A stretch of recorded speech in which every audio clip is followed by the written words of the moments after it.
Hello and welcome to Radio Free Nintendo. I am James Jones. I'm joined today by the returning Mr. Greg Leahy. Ahoy, hoy, everyone. You may have been fooled by his excellent impression last week, but that was in fact Mr. Guillaume Veillette. That's an impression of who? Was Greg impersonating me?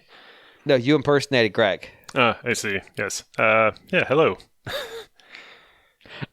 I do listen to the show. Speaking of listening to the show, John Lindemann is still not here this week on his 3... Yeah, all right, he definitely didn't tell us he was going to be gone 3 weeks. We are definitely getting worked here. So there's at least 3 of us this time. Now, what does this mean for you, the listener? Well, it means you don't have to listen to John not talk. So I guess the experience is pretty much the same. But if you're sick of hearing me talk, which fair, congratulations, you're about to get 2 weeks off of this bullshit. So I'll be out for the next 2 weeks. I hope John will be back. I wanted to ask him how excited he is about Kirk Cousins' experience coming to his town. But he won't be here, which makes me sad because I could have made that joke. But alas, we will have to. I just texted it to him, honestly. I just texted him and asked him instead. It was fine. It was fine. So today is September 19th, 2024, all day. Pretty sure that was it. Mm-hmm. And this is episode 893, which means we are rapidly running out of time to figure out what we're going to do for episode 900. I don't know. I recommend burning the previous 899 episodes, just like a long bonfire. Imagine like on a bed in a hotel with lighting matches. That's it. That's what we're going to do. But that's not this week. That's not next week either, or the week after that. Or I can add. That's in like 8 weeks, 7 weeks. So instead, what are we doing this week? Well, this week we're going to do some listener mail because we didn't do any listener mail last week. So emails, send them to rfn@nintendoworldreport.com. I say emails, but obviously I'm looking for something. This is a quest I am constantly in pursuit of, always looking for the next unknown. And so you might ask, James, what are the unknowns you hunt for? Well, I don't know because they're unknowns, but I'll give you some parameters that might sort of fit this cryptozoological pursuit I am on. So questions. Questions are always good, like preferably germane to the larger topic of the show, i.e. video games, but questions, things that would spur discussion. Don't ask me like a basic like yes-no question. It's not really going to get us anywhere. You send me an email, it just says, do you like video games? I'm not going to read it. I'm just going to shame you on the air for sending the worst email of the day. Unless someone sends a worse one, which they probably will now. Topics. If there's a topic you want to hear us talk about, we'll take prompts. You know, like if it's an interesting idea for a topic, yeah, I'm down to talk about it. If you want to hear about your hand slowly turning into Mario, that's fine too. Especially if you're the only one who can see it. Seek help, but also tell me about it. You can send an email describing the experience. If you've got a game to play like GX did for us a couple weeks ago, where we guessed more or less for sales of, I'm going to just call it eShop Parasite Kairosoft's garbage. There's stuff out there. You can come up with ideas. You're a creative audience. What I am saying is our audience is creative. They're handsome too. You're very handsome. Right now, look, just remember, you are. And so for that, put your brilliant ideas, your mind candy, your head gold, as it were, into email form. Give it wings and set it free into the world by emailing it to rfn@nintendoworldreport.com. There's a good chance you'll avoid the unfair fate of me answering it, which might be good for you. If you get it in soon, there's got 2 weeks where it could miss the James Jones destruction wagon where I just ruin your email by forgetting what it's about halfway through answering it. Does that happen?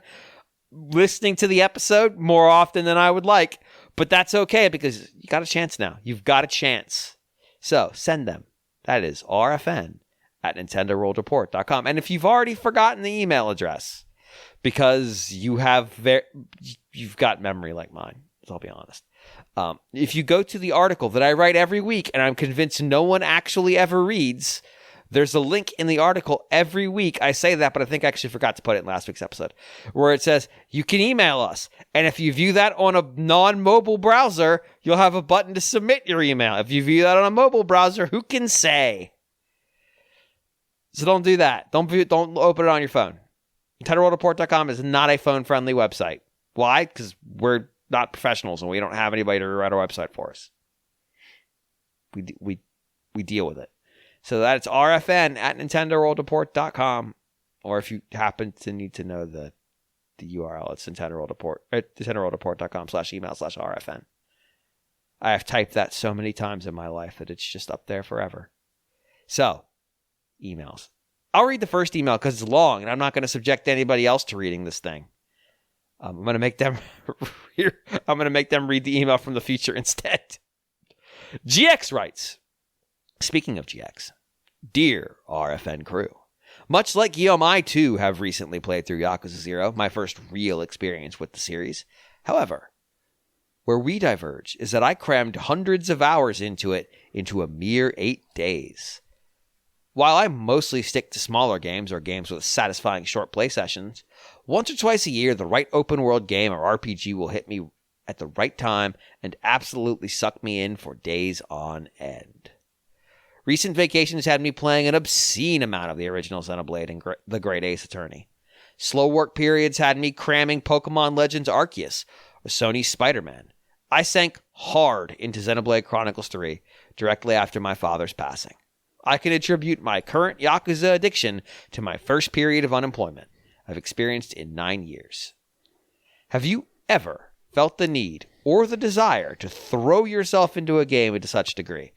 If so, which games or kinds of games have done that? Do you feel like it's a necessary way to disconnect sometimes? Or do you see it as concerning to lose a full week of play like that? Peace.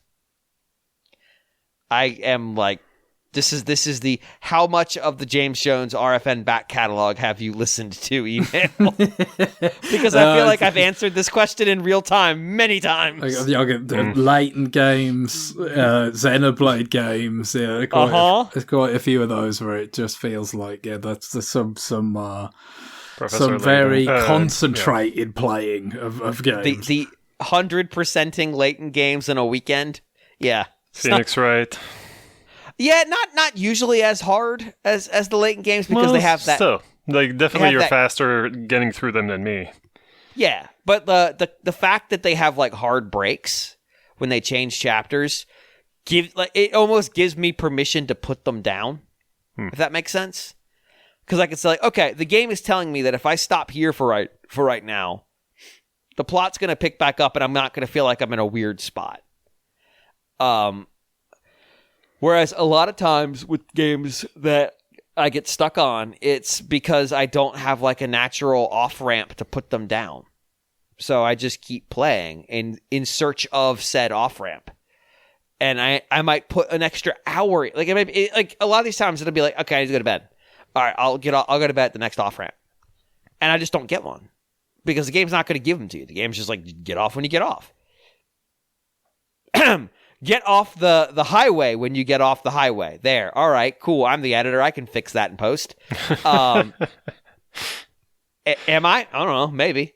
But I'll end up playing another hour and a half after bedtime, just trying to find a spot where I'm okay, I feel good about stopping here. It's particularly notable in the games that just give you I can complete one more quest real fast and just be done. So the 2 open world Zelda games were miserable for this. Whereas the more traditional format Zelda games, I'd complete a dungeon and I'm peace out, done. Even if it was still early, I'm this is my stopping point. This is a great point to stop. But Breath of the Wild, Tears of the Kingdom, especially in Tears of the Kingdom with the underground, where there's not even guide markers. It's just space. And you're just exploring. I think I had a 5-hour session where I was just underground the whole time. just working, just grinding. And it was probably not good. Like, it was probably not a good use of my time. But it was hard for me to have that mental thought of, I should put this down now. I have hit a spot where I need to stop. And so I just kept going. And like, that's, I mean, Greg mentioned it, Xenoblade X. When Xenoblade X came out, John and I were both just ass deep in that game. Like, it came out right around, I think it came out like late November, like November 28. I want to say it actually came out after Thanksgiving. It was super late. And we were playing it while the Wii U was online. That was a thing the Wii U used to be able to do. Yeah, I kind of feel like this was like really the end for Wii U. You know what I mean? Like, it was the last time that, even though not that many people, even among Wii U owners, probably played Xenoblade X, sadly. Just at least among our kind of circle here, and I imagine, you know, some sort of similar ones out there among Wii U owners, like just that there was this event kind of game for those of us that did, you know, care, and it was such a big deal. And I think that probably helps kind of fuel this kind of stuff in certain circumstances when it's just like, oh, you know, somebody or that's playing it as well, or, you know, it's just some general thing about there's all these people out there playing it, and there's certain people, they're talking about it online, they're sharing stuff about it online. It can kind of just build this momentum of like, no, I want to see more, I want to do more, and it just kind of goes like that. And that was the last time that you really had something like that on the Wii. The party was very much over after this. But for those of us that were like kind of attuned to that sort of thing, it was actually a pretty awesome send-off in that way. Oh, yeah. But I remember I was off for 2 weeks, and John basically was, look, for the holidays. And like, I would get on the game at like 9 a.m, and the whole day would just be gone. And I would see John hop on, because the time zones, John's out west. I'd see John hop on at like 11. And basically, it was just the entire day of him and myself seeing, because the Wii used to ping you, like, if your friend who went idle came back online, even if they were just gone to go to the bathroom. And they idled enough that the Wii's like, well, he's offline now. It was just the entire day of seeing John pop up in my corner saying he's online playing Xenoblade X. And then we did that episode, and it was like, oh, I put 122 hours into it last week. just some fucking deranged number. Because it's all of those things. It has no natural stop points because it really doesn't have a core plot. Like, there's not parts where the plot goes, you can stop now. You can come back later. It is full of the one more thing stuff. It preys on my need to explore. And the combat is really, really satisfying. And so I'm out there, so I actually was hunting tyrants. So all those things sort of combined to create this miasma of me that I got stuck in. And I would say, like, okay, well, I need to get stuff done today because it's my vacation and like there's stuff that needs to get finished. And it would just be like, oh, it's 6:00. That's weird. How'd that happen? Well, it's dark outside now because it's middle of winter, so I guess I'll do it tomorrow. I didn't do it tomorrow either. Just spoilers for you listening. I didn't do it tomorrow either, or the day after, or the day after, or the day after. Basically, it was like I beat Xenoblade X, and I finally got the ball to stick at the top of the hill. Like, that was it. I was like, oh, okay. I'm finally free to go do all the shit I've been putting off for a week and a half.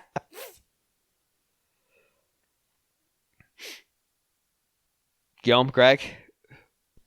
Yeah, I mean, I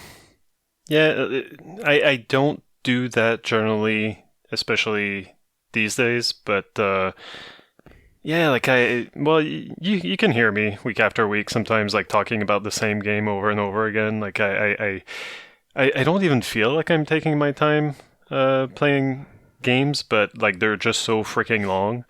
It doesn't matter how many hours I put in every night. Like, it still takes weeks and weeks. So I don't really I don't do the thing where like it's all consuming for like a whole day. Like I don't think I can actually sit down for that long. I end up being very, very physically uncomfortable, and it's probably not good for my back. And I used to have like pretty bad back issues. Thankfully, that's gone away now. But I'm always thinking like, well, I don't want that to come back again. Like I don't want to suffer through this again. So I will need to move at some point. I can't just shotgun Yakuza 0, like I got to take it like 2-3 hours at a time at most.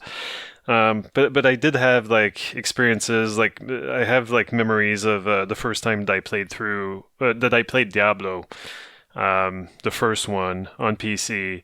It was like I was just like, it was my first year of college. I was living with my sister, but she wasn't around for most of the time. So, like I just remember kind of a whole evening disappearing, like I started the game. It was maybe like, like when I came back from college. So it must have been like 4 maybe. And then like, I stopped playing and I realized like, I'm feeling really uncomfortable. Oh, it got really cold outside and the window's open. Also, I skipped dinner, So that was an experience where I was like, okay, time disappeared. I don't know what the fuck happened here. But yeah, I definitely spent more time tonight on this game than I thought I would.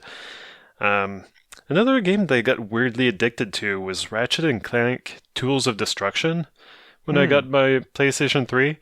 It was not my first Ratchet game, but I guess like I got weirdly hooked to it. It's got that mechanic that I think all of them have of upgrading your guns as you use them, and then like you get like the New Game Plus, and you can keep doing that until you're fully upgraded. And I guess I fell for that hard. I was just like, yeah, sure. I just played through this game, New Game Plus. I think I went through the game at least 2 times, and then not like at consecutive hours, but like in a very short time. And then on the third, like when I was gonna do like a New Game Plus, the game crashed on me, and the spell broke. I was like, okay, I don't need to go back to this. I think I've played this game enough. And then, there's of course, I guess, my game of the forever, Streets of Rage 4, which, because of the situation that Karen and I were in, like we were having a really tough time with our landlady, who was nuts. And I know that, like sometimes like, oh, you're saying this woman is nuts, like that's a red flag. Like we're not hearing her side of the story. Her side of the story was nuts. So don't worry about that. She was crazy, and we were miserable. And so we just, a lot of winter evenings, we just punched punks over and over again. For months and months and months. So I think that even though like it was not like it's this really long game that we crammed in a really short time, no, it was this really short game that we just played through for at least like 100 times. I don't know. It makes it would make no sense to try to keep count, but yeah. Yeah, right? It's definitely one of those things that's changed over time. I think probably the peak of this sort of thing I would imagine would have been when more like a teenager, something like that, early teens kind of thing. Still lots of free time, less oversight to tell you that's too much. And by that time, like I probably would have. Whereas, like when we had the Super Famicom, it would have been like in like one of the like family rooms, depending on where we were living. Like, but by the time it was the N64, like it was in my room. I had a nice TV that could handle an NTSC signal for the RGB mod. Yeah, so it was like, if I wanted to go crazy on an N64 game for ages, I could a lot of the time, and you don't have a lot of responsibilities, so it's easy for it to get kind of carried away. Certainly, I mean, when you spend as long as I did, kind of in my mind preparing for things like, Mario 64, Ocarina of Time, these games that were built up for years in the press, and, these sort of era-defining, games that are going to change everything and all that, and then you get them, you dive headlong into that, and don't come up for air that often. And especially I think Mario 64, because it was literally the only N64 game I had for quite a lot of months because it was so expensive to get the machine and the game, and there just wasn't that much out there, as we know. I mean, there were other, you could have had Pilot Wings, and a few other things came out in the months afterwards, but it was just, I played that so rapidly to get to the end, and then getting 120 stars, and then just messing around with it, enjoy the controller, and the this new era of games. Like, that was definitely a big one. As time goes on, obviously more kind of responsibilities are there, and what I detected, not necessarily I was all that aware of at that precise moment that it was happening, but this was something that you'd kind of go into as more of a little bit what Guillaume touched on, and also to some extent GX in the email, where it's this like anxiety management thing, where it's like, okay, yeah, it's always like there's a comfort in this, where you're faced with a situation that you don't have much control over. This game you do have control over, right? And you just kind of keep working it to like manage that.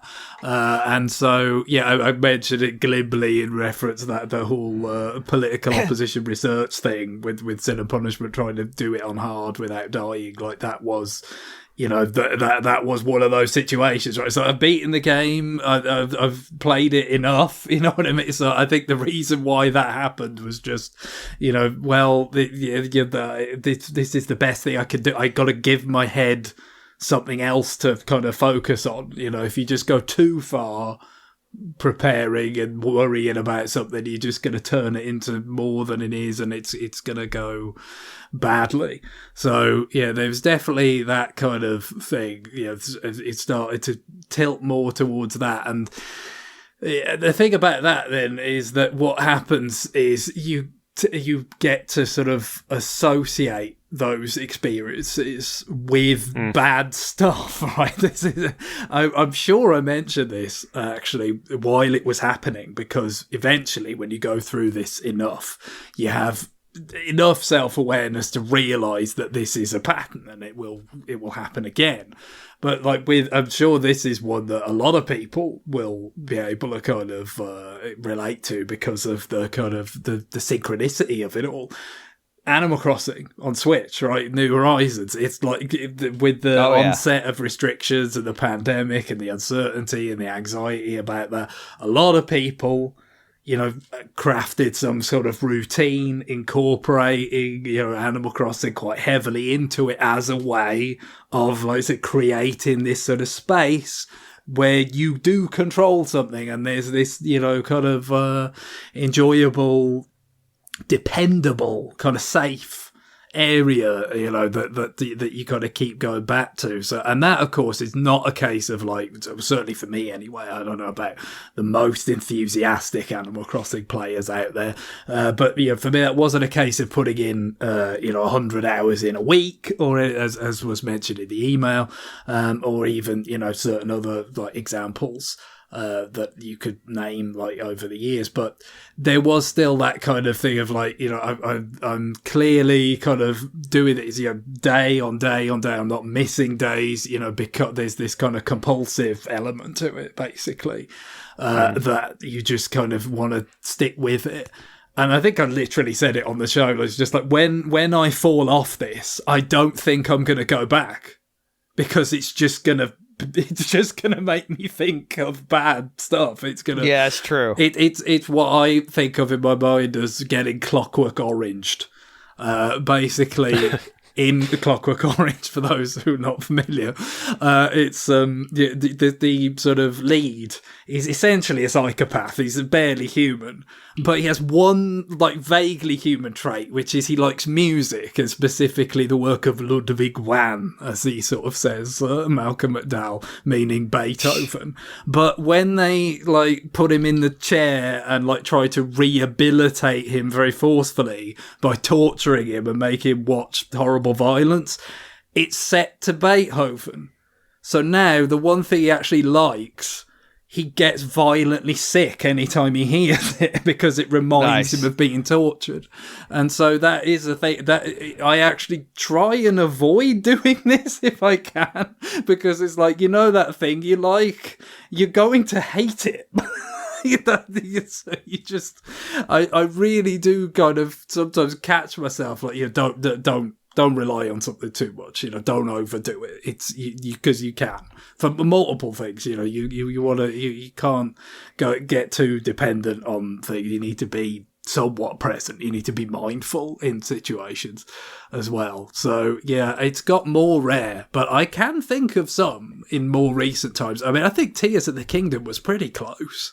That initial kind of phase of just shrines. Let's like hit the shrines, get as many shrines as quickly as possible. You know, just that constant, very like addictive, you know, kind of loop of, and like you said, James, about that whole point of, you know, the older structure had these more, you know, kind of definite like chapters almost with the dungeons, whereas this is tighter. It's a tighter loop, and it makes it have a tighter grip on you in these sorts of scenarios where you just like, no, I just one more, let's go, you know. And I was really enjoying all the puzzle based shrines and just getting there and getting in another one and doing it and all that. So definitely that first, I don't think it would have been 100 hours, no, but maybe 40 or 50 in a very unusually concentrated time for me in the last decade. You know, like that was pretty intense. And then the other one I would say would have to be Xenoblade 3 Future Redeemed.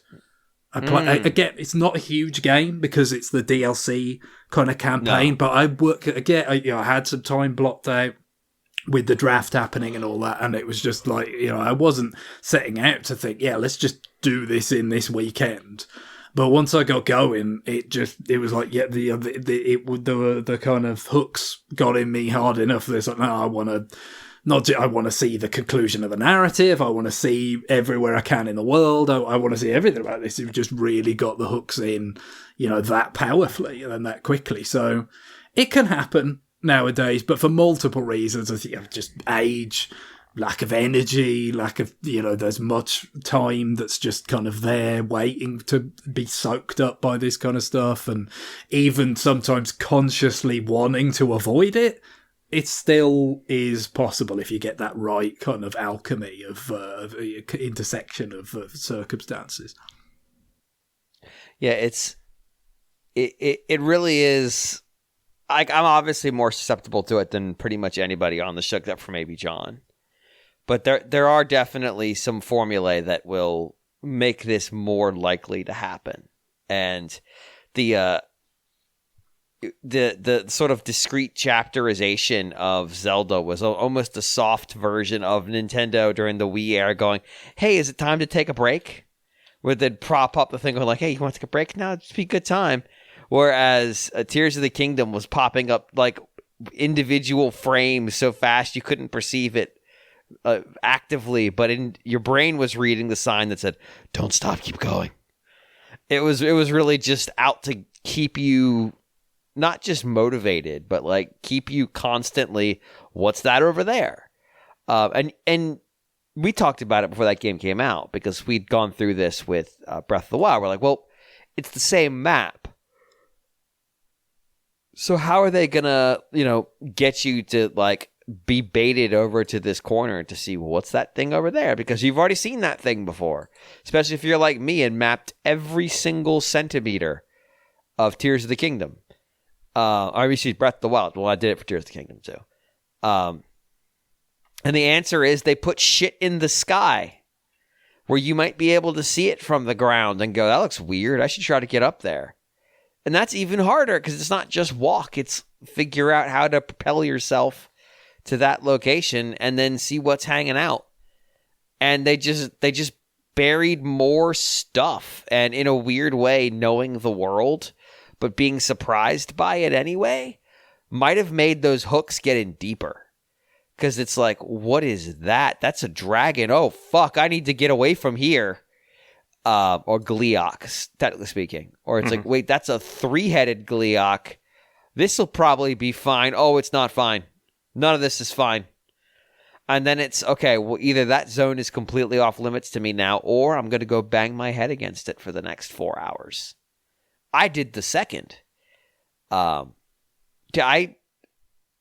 found those intoxicating. And Xenoblade X is the same way. Xenoblade General is the same way. They're just being so good at giving you, rather than like a map full of icons, keeping it mysterious what's over there. Like, that's the biggest difference between the Ubisoft style and this, is like, I can see with my eye that there appears to be something over there, but I don't have anything on the map telling me there is until I get there. And then I have to figure out what's going on there.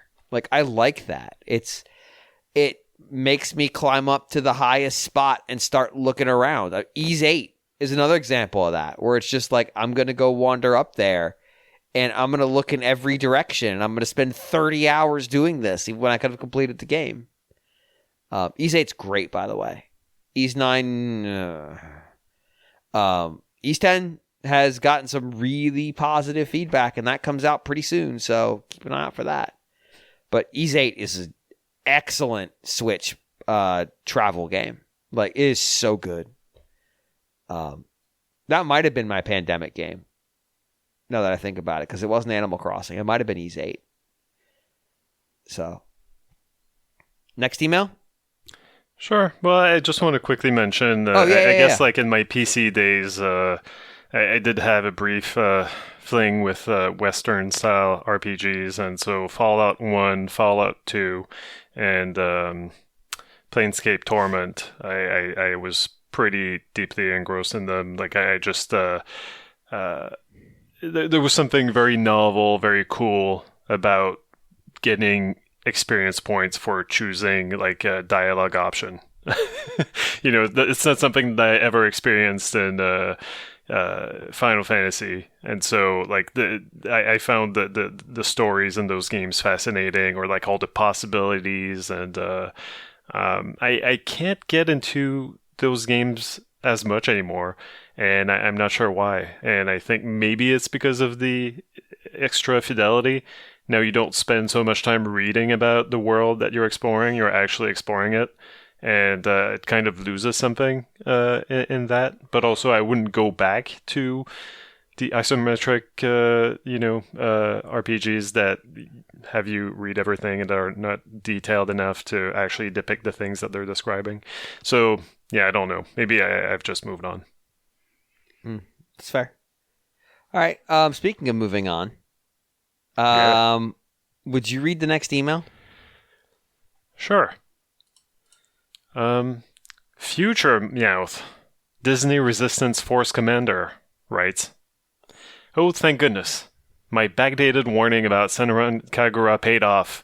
The future's looking better than ever, and it's all thanks to the 4 of you?" The 3 of you. Right today. I technically still can't say anything about the system that the Switch will pass the baton to. Baton? Yeah, baton. Yeah. Baton. But I can tell you that there's a through line with every Nintendo thing that is or has a thing you can hold in your hands since the Game Boy Color. That's right, the IR port. That beloved and frequently used port that's outlived respectable D-pads in the Nintendo lineage. What games on the new system do you think use IR? You're probably right. So let's hear about the Game2B games with IR functionality. I believe that's GameTube. GameTube, yes. Of course, where it's the numeral 2 in set. I hate that so much. It's quite heinous. So. All right, future mouth. I'm coming to the future it's very not his slowly fault. He's to in take the future. you out. It's not. I mean, imagine if we were communicating with our past selves or whatever, and they held all the shit that's been going on against us. I mean, you'd feel pretty bad. Let me tell you about 2016 through 2020. God knows when. Hey, let's talk. Let's have a conversation.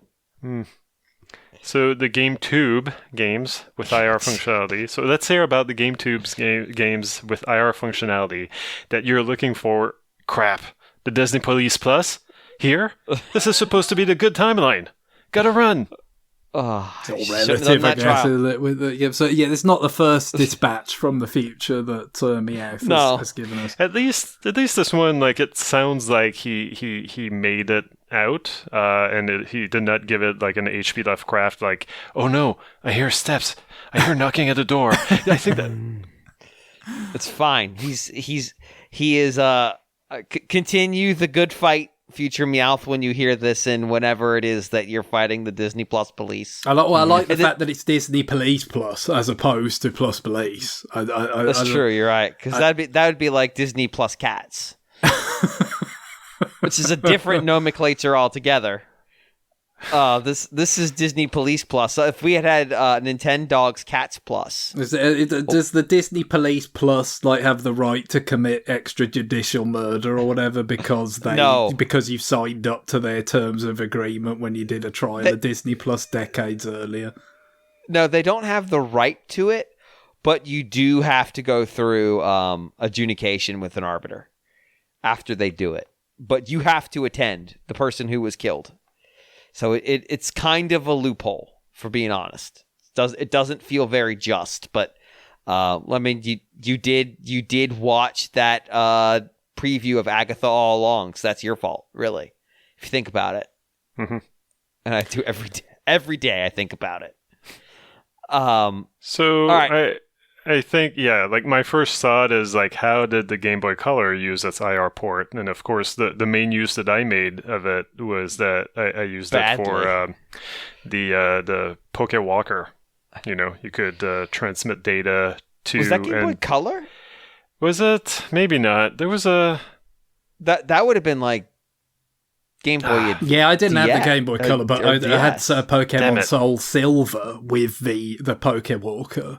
That was DS. For the DS, yeah. Well, that's the point. But the DS didn't have an IR. But I forget exactly how it communicated with the system. I think it was in the. I think it was in the card. Was it not? Wasn't it? Was not. Yeah, I want to say it had like a weird. It had like a weird fucking transmitter in the card. Okay, I could always switch my insert to like Wii Fit You. Wii Fit You. Yeah, had its own Wii Fit Poke Walker, minus the Poke. So I did that a lot. Speaking of GameTube, can we talk about the fact they named that fucking thing Wii Fit You? Wii Fit You? No, they did. They went ahead and did it. It's very Disney Police Plus, isn't it? It is. Yeah, I mean, it sounded like a threat. They sounded it out like someone thought about it and then said it out loud. People heard it, and they were like, yeah, Wii Fit You. I mean, they did it with Wii Fit, and they're like, that's pretty good. And then they're like, what if we did Wii Fit You? And like, genius. Yeah, it's disaster. It's disaster. Probably all the people who were not down with Wii Fit in the first place all left in disgust Nintendo, and so only, people primed to like Wii Fit You were left by the time that rolled out. So... But you are correct. The Game Boy Color did have an IR sensor, but it was not very broadly used because it was fucking terrible. Right. So I was thinking of the IR port on the DS cartridge. So I used that for the Poke Walker. So my thinking is some sort of, like podometer with an IR port. Except that I do have like a Garmin watch that I use, so maybe like it's gonna use, maybe the system is gonna communicate with that, but it's not gonna have Bluetooth for reasons. It is going to have an IR port, so basically like you beam your data to an IR converter, like basically like a Wi-Fi hotspot with an IR that comes with the game, and so like you transmit that to the device, which then beams the data to your watch. It's just a relay, really. It's extra steps. I appreciate that. Yeah. Let's take some inspiration from what the Game Boy Color did. So the thing about the IR that makes it a really shitty broadcast mechanism, unless you're sending a very tiny amount of data, is that you can't stream data because the light gets broken, and it's not back and forth. Like if both sides could talk, you could do some kind of like message recovery where like the part of the message gets lost, and the receiver has enough data baked into the message that they can say, I lost these chunks, send them to me again, and then the transmitter can send those back. But because it's only going one way, the receiver has no knowledge if the transmitter the transmitter has no knowledge if the receiver received anything. So it's just firing off into the abyss. So a lot of these things had like, now in the case of the Game Boy Color, they were both talking. So that gave you some extra context. But a lot of them were like, use it to unlock thing in other game from company. So you would have to have 2 Game Boy Colors, both of the games, and point them at each other, and then don't fucking move them until they're done trading data. For Pokemon, they basically did it by just using Mystery Gift. So it was essentially you would touch IR sensors. It's like touch tips, but worse. And they would send out a little bit of data to each other. And basically, it'd be like your team would be sent over to the other players so they could play against them. But you didn't actually get to play against them because that wasn't a stable enough communication method for that. For that, you needed the link cable. A few games basically just said point your TV remote at it and press buttons and it'll unlock stuff, which is really bold gameplay design, if we're being honest. Donkey Kong Country is, quote, used to transfer printable image over Game Boys. I guess you could take screenshots in that game. I don't know what that means. But one of my favorite, I'm looking at this long list. I don't just know this shit. One of my favorite is from, let me go find it again. Because I don't even know how this is sorted. From the game Austin Powers : Oh Behave! ! Where you can quote trade items and messages, and from its sequel Austin Powers : Welcome to My Underground Lair, where you could do the same, and it's not really relevant to the question of the email. I just wanted to point out there were 2 distinct Austin Powers Game Boy Color games. So it was a sequel? It was not like kind of a red and blue scenario? You know what? It might have been. It might have been. Wasn't it like a weird kind of like productivity software? Or am I... Oh, fuck. It is in fact a red and blue thing. It was published by Rockstar, of all people. Developed by Tarantula Studios, which is now part of Rockstar. No, it is. It's there are 2 they're action games. Oh Behave is an action game, and Welcome to My Underground Lair is a bunch of mini games. But they didn't come out on the same day for reasons. Hey guys, what do you want to do for our next retroactive? Asking for a friend. Well, you never know. I mean, there've been some peculiar editions on NSO, and Game Boy Color ones at that. So I mean, jeez, licensed Game Boy Color ones. Yeah, never say never. Oh god, that would be a nightmare. Only for Nintendo Game Boy Color, as if anybody else would want this fucking thing. Oh my god. I part of me wants to end the show early so I can go see this for myself. But part of me wants to sit on it forever in case I ever get suckered into having to play one of those fucking Mario Party parties on the Nintendo World Report Twitch and get to give it out as a punishment game and assign somebody born in a year that starts with 2000 fucking Austin Powers for the Game Boy Color and go, have fun, asshole. You won't, I promise. Not even old enough to remember Gold Member. God. Yeah. God. I'm trying not to remember Gold Member, thank you. That's the joke, yes. So For me, the biggest thing about this, I feel like the lead in this email is the game tube in terms of, that's what we need to unpack, right? That's the hint from the future. He's given us that hint. It's got 2 IR ports. What is it? What does that? Is it just the fact that basically they've just decided, you know what? Forget Switch 2. It's GameCube 2. But, we just slip in the 2 in the middle. What if? But it is functionally the GameCube again in terms of it's not a portable device, but it is portable from the point of view that it has a handle. And that means it has no built-in networking as well. Yeah, all that stuff, But you get the GameCube controllers that you crave, and Wavebirds as well if you want those. And no, they lost the mold. We can't get any more. Oh, that's right, they did lose the mold. They lost the mold.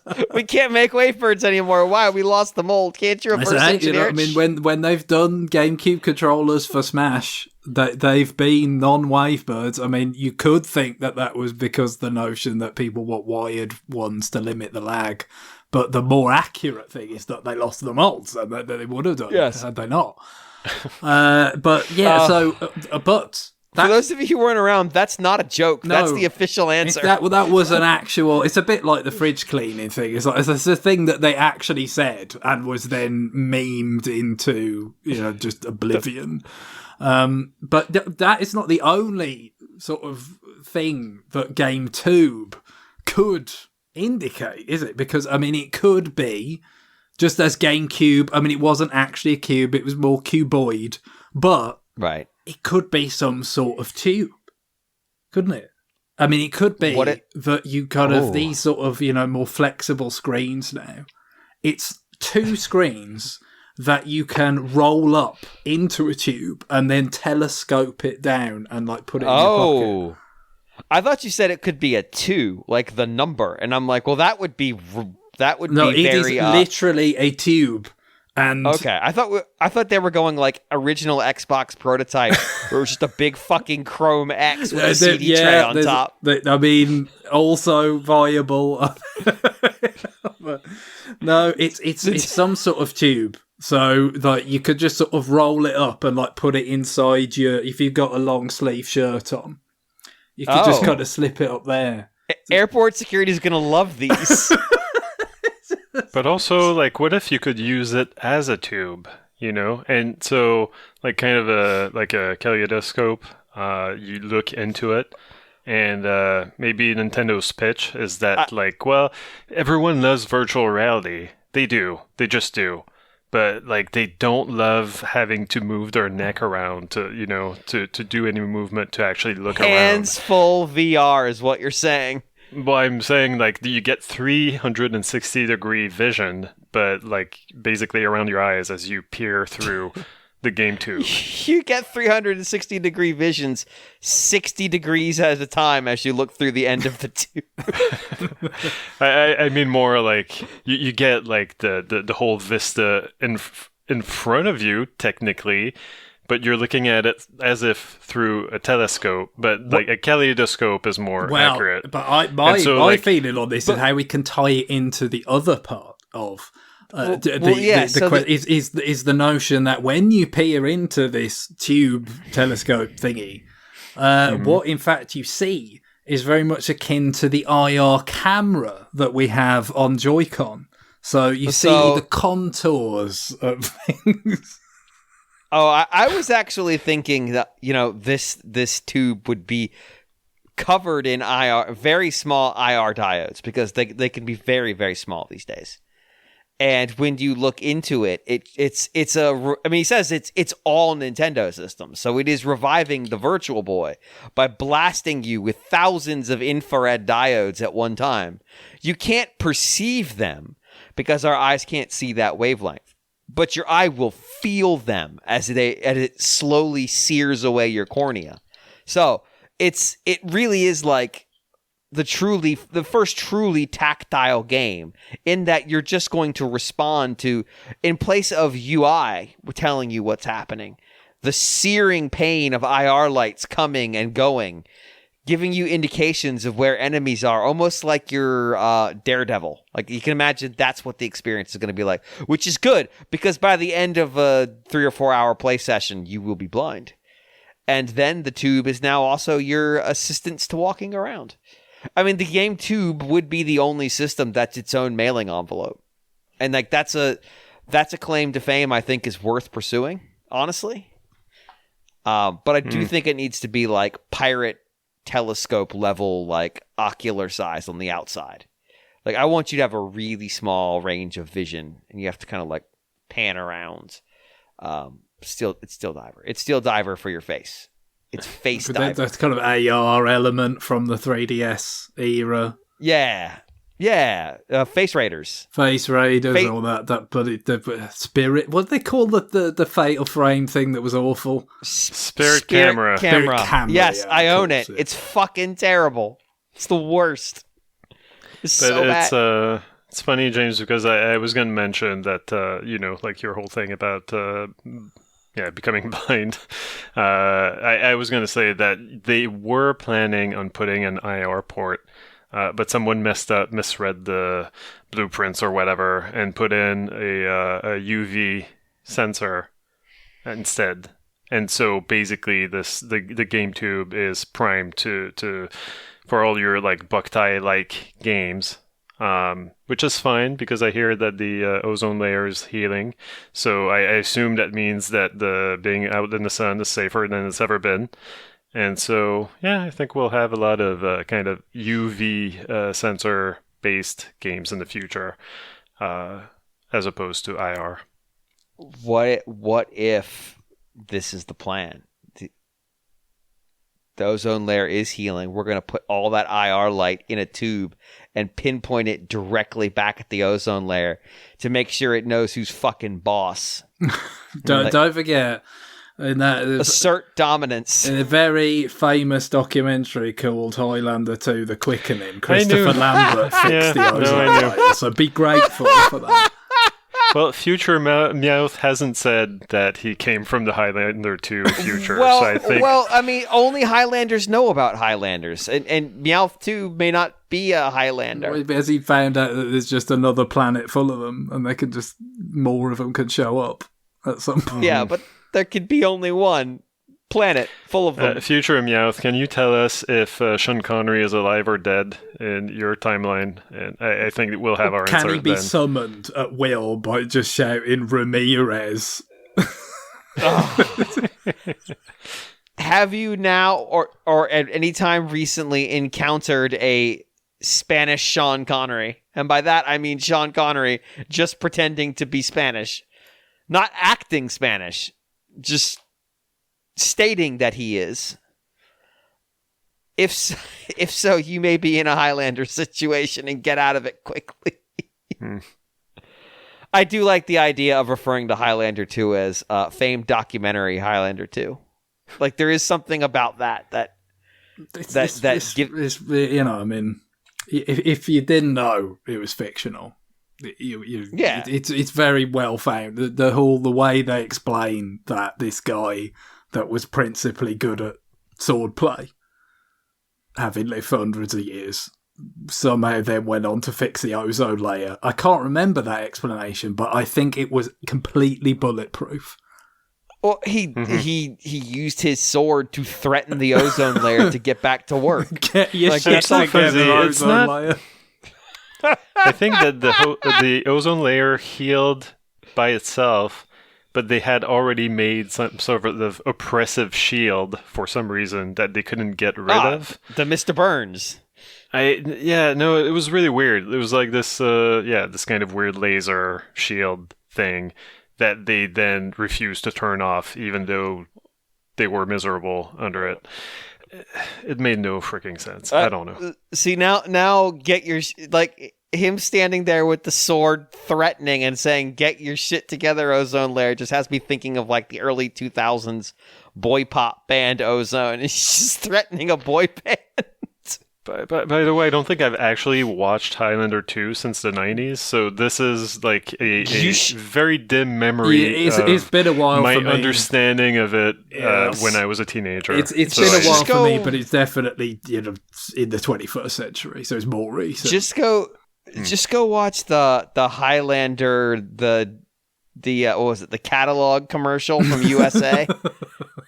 That's all you really need. That is like a 2-minute spicy video that will satiate you for Highlander content for a decade. You're good after that. I would really like to get my hands on one of those catalogs. Really, really badly. Because how is there an entire catalog of Highlander merch?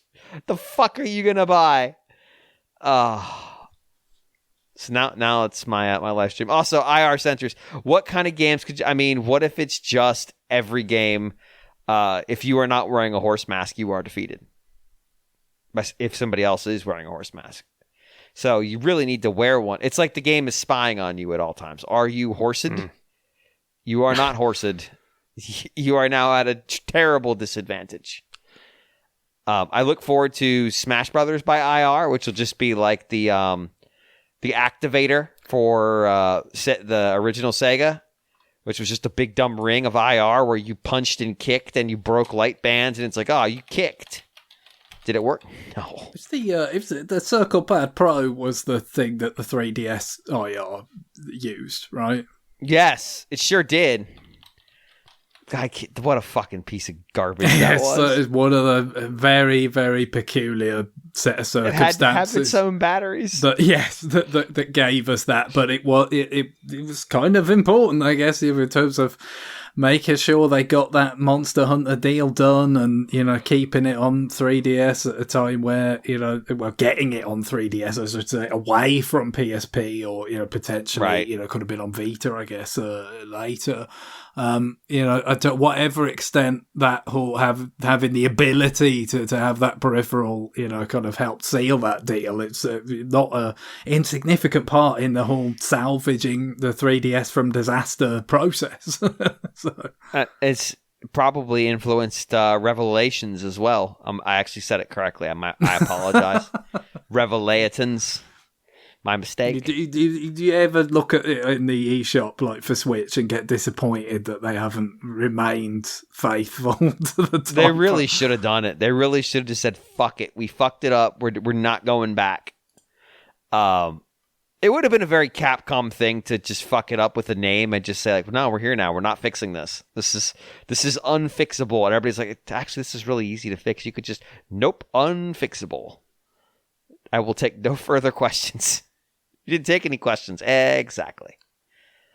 And I really like the idea of the next Mario game requiring you do all kinds of things. And you make your fingers like they're somebody running. It's like you do little fingers on the tips of your fingers on the ground with your hand up, and you jump and you run as Mario, and it tracks your finger, and it just maps to Mario's actions, which honestly does feel like something Nintendo would do.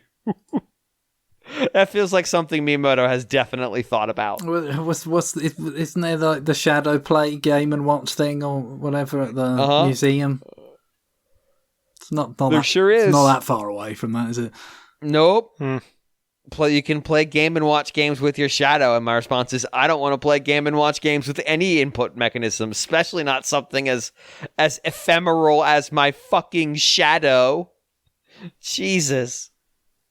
So fly to Japan, buy a pass in, use all your tokens on Game & Watch Shadow, return home.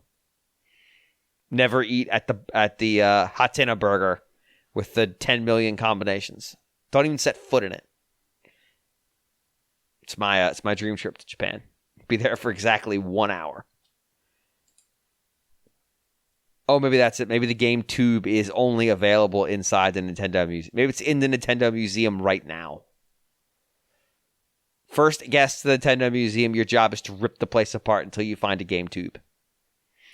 We will see you on the other side of your prison sentence. Greg, would you read the last email? Sure. So one writes, Honourable Hakujin, which do you find to be the most interesting breakthrough characters in video games? I'm fascinated by how Clefairy was the Pokemon that was supposed to be the face of the franchise at the beginning. But Pikachu ended up being the chosen one due to the TV anime, where it was apparently chosen over Clefairy due to its yellow colour, and somehow exploded way beyond what was originally envisioned. Another example is Wario, the main bad guy in a portable spin-off that went on to have his own series. Take care of yourselves. I always assumed that Wario, they knew what they were doing when they made that character. Because it's a situation where it was like the team that made Super Mario 2 like to do their own thing, right? Like they, so they created this character, and I guess they loved it, and they decided, like, you know what, this is what we do now. We're making Wario games. They put a lot of marketing into Wario the character when that game was coming out. Mm-hmm. Yeah, there was like the animated face in the commercial and everything. Yeah, like it felt very deliberate. Like they're like, no, we're making this fucker a character. Yeah, this is happening. And this, like, thinking about that kind of reminds me that probably the biggest breakthrough character like this is probably Mario, because he's just Jumpman. Like he used to be just Jumpman. The real character, if you look at the marketing materials back in the day, the character that people reacted to, that it was Donkey Kong. Donkey Kong was the star of that game, and so they kept using Mario like Jumpman or whatever, or like in various other games, and eventually, I'm simplifying the story a little bit, and also I don't know how true all this stuff is, but like eventually, because of the lawsuit by Universal around Donkey Kong, they kind of withdrew from that. Like they tried to put the focus, Nintendo tried to put the focus more on Mario as their main character. And so, instead of building up the Donkey Kong franchise, they built up the Mario franchise. The irony here is the result of the lawsuit was they discovered that Universal didn't have the rights, actually. We don't own the rights to Donkey Kong either. Using our character. It's not your character. Shit! Yeah, didn't something similar happen to, like, Happy Birthday? The song? No, that song eventually just fell into public domain, just through age. Okay. The Donkey Kong lawsuit is so stupid. You didn't even create that character. Yeah, we made the last movie, but you didn't create that character, you fucking idiots. There was a similar situation with Peter Pan, of all characters, where Disney got super litigious and was threatening to sue a Fox-based cartoon about Peter Pan. And the lawyers worked with the animation team for that cartoon to ensure that there were enough distinctions from the Disney depiction of Peter Pan that Disney couldn't sue, and I think they still tried. It's like Peter didn't wear anything green. He had brown hair. Hook was a very different character in there. Like all these things they did where it was like, let's make sure that the things that Disney put on this character that aren't in the book, we don't replicate. Stay away. Now, the ironic thing of the anti-Disney Peter Pan cartoon is that Disney is now the owner of the anti-Disney Peter Pan cartoon. And they will never unvault that. That is gone forever.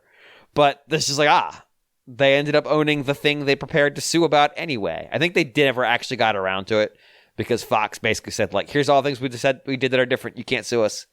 Bye. But yeah, like this, I think remember when I said James was going to forget what the purpose of the emails were? Yep, we just did that. Breakout characters. I'm trying to think what would be a good... I mean, Kirby's kind of one. Because Kirby was just a stand-in. Like, he was literally a stand-in until they had a character. And then they just left him there. Yeah, but that one, like, I know that story, and it makes sense, but also, like, Lolo and Lala from Adventures of Lolo are already blobs. Yeah. I kind of like. I feel like. But there's no They Lolo never really tried that hard to make characters, over at HAL. No, but there's no Lolo and Lala cafes in Tokyo Skytree. True. It's like the Kirby goes hard. I was at Target Wednesday. And they had a Gashapon box. So rather than there being a vending machine, it's just a box. You could reach it and grab an egg of just Kirby figurines. And I'm like, the fuck is this here for? But yeah, like they and it's somewhat recent, not like the last couple of years, but the last decade or so, that HAL's like, no, Kirby's a money-making machine. Let's fucking go. And they just decided to just turn the money spigot using Kirby. Because I don't remember Kirby being this kind of a merch machine before, I don't know, like late 2000s? Somewhere in that neighborhood? Yeah, like there was the anime that probably helped a lot. I mean, it may have had an effect in Japan at least. I don't know that the anime really had much circulation here, but no. But I'm thinking of like Kirby cafes. Those are in Japan. Yeah. Like some switch somewhere got flipped, and HAL's like, oh, money. Yes, we like money very much. That we don't have to give to Nintendo because they didn't publish this toy. I think one of the good one would be, especially in the Nintendo context. There's a few I can think of. It's not more historical, that I'm not directly sort of familiar with, but I know the story with the whole Tornico thing. So that was a character in a Dragon Quest game, a merchant. Mm-hmm. Yes. That then the whole Mystery Dungeon series sort of sprung out of a spin-off with the merchant, sort of going on a quest like that. So that's like a whole lineage of games that was just a kind of an NPC in a Dragon Quest game. I think that's pretty. It was a playable character in Dragon Quest 4. Right. You managed his store for a bit for that's 5 like the kind of hours chapter by chapter kind of one. Is that? Yeah, and then eventually, the game proper starts, quote unquote, and then those are all your party members, basically, that you played through their little introductory chapter earlier. Yeah, it's a good answer. And speaking of Dragon Quest, the story came out a lot when Akira Toriyama passed away. But the slime in Dragon Quest, yes. a bigger character than any Dragon Quest protagonist, and really so what came out was that Yuji Horii gave some sketches to Akira Toriyama, and he was like, okay, so there's going to be the slime, and here's what I think it looks like, and it looked very like D&D. Here's this weird blob that's probably made of acid or something, and then Akira Toriyama, what he hands back is just this teardrop with a big smile and googly eyes, and that's it. That's the big moneymaker, and that's it's just huge in Japan, maybe less huge here, but yeah, huge enough that there's slime shaped GameCube controllers out there. Oh yeah, and apparently you go to Japan, you still see them a lot, everywhere, the merch. It dominates Dragon Quest merch. Yeah, it's the way it's the Dragon Quest mascot, isn't it? So it's it transcends individual games or spin-offs it's just it's the right. The it's its own. It's gotten its own spin-off. Yes, fact, that's true. Right? Yeah, was it 3 of them? Slime Mori Mori games, but only some were localized. What are they called in English again? I'm Rocket Slime, I want to say. Rocket Slime. Oh right. yeah. No, so I mean that's where it just goes, especially in terms of commercial power. It goes to a whole other level, and obviously it has kind of consequences in the games, in the mainline series, spin-offs everywhere. So that's pretty hard to beat, I'd say, for just the kind of long range and kind of broad base of effects there. But I think there's probably a few more that we could think of. But I mean, with Nintendo kind of characters, I guess over time, sometimes they. The Smash Brothers series has kind of raised awareness of characters again and kind of given the series a kind of a jolt and all that kind of thing. So they didn't necessarily break out immediately the way Pikachu, as the example that Juan gave, is a bit like the slime thing in terms of there's this sort of life of its own that it took on. But you kind of feel like with Smash, it gave some of the stuff like obviously Ness and from Earthbound and stuff kind of helped perpetuate that character and that game in people's sort of kind of consciousness, because of course in the West, you had Earthbound. It came out in '95. It didn't sell that well, and then they never localized the sequel that came out 11 years later. So, the sort of continued awareness of that game is kind of very much against the odds, and I feel like Smash has got a lot to do with that.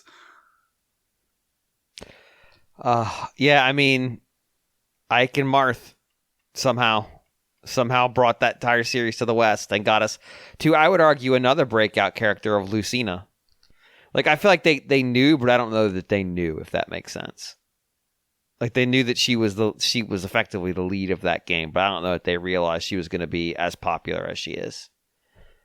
And then you have the other 3DS game where they knew what they were doing, and it's vividly apparent. Bountifully apparent. That's the phrase I'll use to describe it. Then, of course, I guess you've got one of the weird, I don't know about breakout character, but it's one of the weirdest things in a way, is Alucard, in the Symphony of the Night, because it's okay, you've got the character in the third Castlevania game, and it's one of a number of alternate characters that you can kind of team up with in that, and switch to. But, it was very much just the kind of traditional vampire kind of look and everything. It was basically just, your kind of Bela Lugosi style guy in a cape and all that. And then, you get to the 90s and the sort of, in a game that is, the sequel to Rondo of Blood, which did not feature Alucard. And then they're like, well, what if, Alucard from 3 was the protagonist and he looks like Tom Cruise from Interview with the Vampire now? That's pretty weird. It's not the most obvious kind of journey for a character to go on, but of course it ends up being one of the most sort of celebrated things in the series because of how sort of beloved Symphony of the Night is. And I guess the weirdest part of it all really is that Alucard hasn't come back as a protagonist more often. I mean, we've had Belmonts that look suspiciously like Alucard, in the case of Juste with his white hair, and Soma had the white hair, and then of course you've got the kind of extra mode in Dawn of Sorrow where Alucard kind of emerges. But it's kind of funny that that they haven't capitalized on that kind of breakout a little bit more, actually, considering for a time there were a great many of those games, that they could have probably worked that angle a little bit more. But I suppose to some extent it should be, kind of praised that they didn't just, kind of go, oh, that's Alucard's it now. We're just gonna have him as the main character in all these side scrollers. And presumably Alucard can just keep going forever because of his lineage. It's the 2028. Here's Alucard. He's still here. Yeah, exactly. Well, that's the point, isn't it? You wouldn't have to worry so much about, this is, this is Juice's grandson. This is Kevin Belmont Juiced now, and I really want a Kevin Belmont.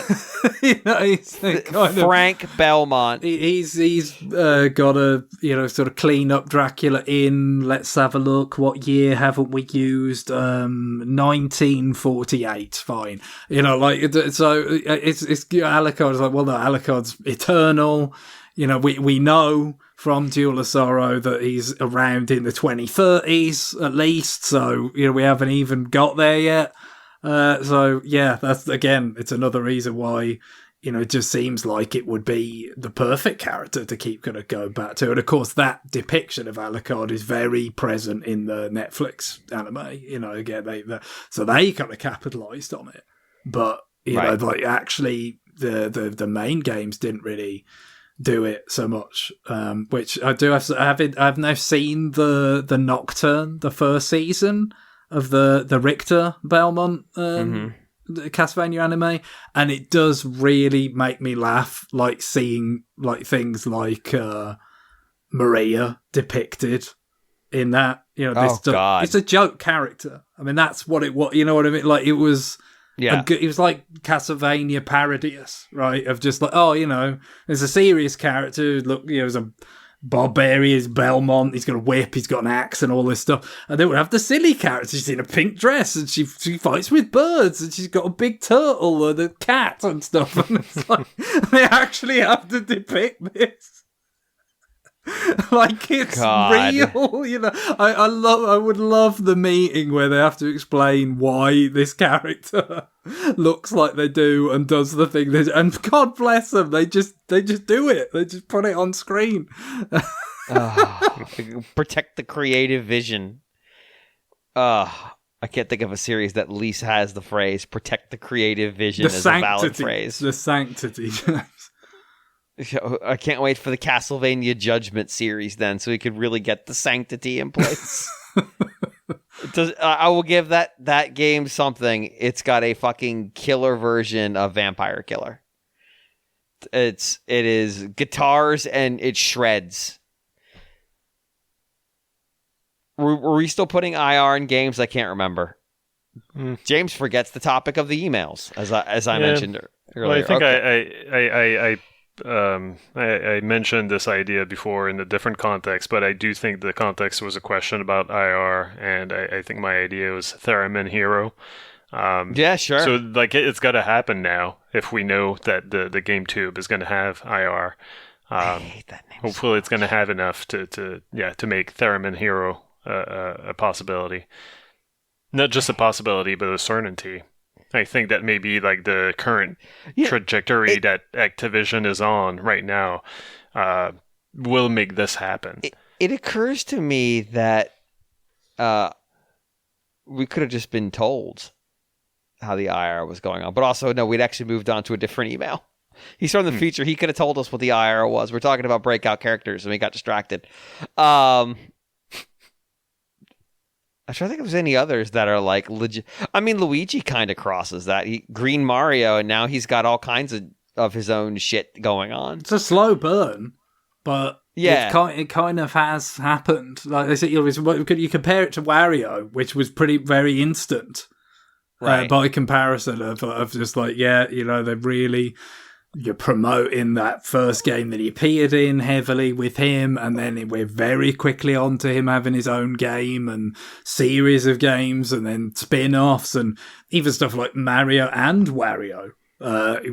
Which is quite a strange spin-off, which is a possibility, perhaps, that might come to NSO, because apparently data miners have seen that they've been seemingly doing some kind of provisional kind of testing and evaluation of bringing the mouse games into that, and that was one of them, Mario and Wario, because it's sort of puzzle game, kind of I guess a bit like Lemmings or something. Yeah, it is. But I've never played it, and of course it's not been on previous virtual consoles because of the kind of input mechanism. And the closest we had was some Zapper games, on Wii U virtual console using pointer functionality. So yeah, that would be kind of interesting if that did happen. But yeah, with Wario, it was very quick. I guess he became the mascot for R&D 1. That's the thing, right? Like, right. Whereas Luigi, he's always there. He's pretty much like after Donkey Kong. He's in Mario Brothers, and then it's just on from there. But it seemed to take a while for anybody to kind of really sort of champion him. And then obviously Luigi's Mansion happened, but that was of kind of limited impact. It's mostly going to be remembered for the fact that the GameCube launch lineup didn't really kind of do it. It didn't do the job, that Nintendo would have hoped for it to do. And yet, when you come back to that many years later with Luigi's Mansion 2 and then Luigi's Mansion 3, all of a sudden now that's a series unto itself that's very successful. And then we get things like Year of Luigi, with the Dr. Luigi version and the new Super Luigi DLC, which was really good. And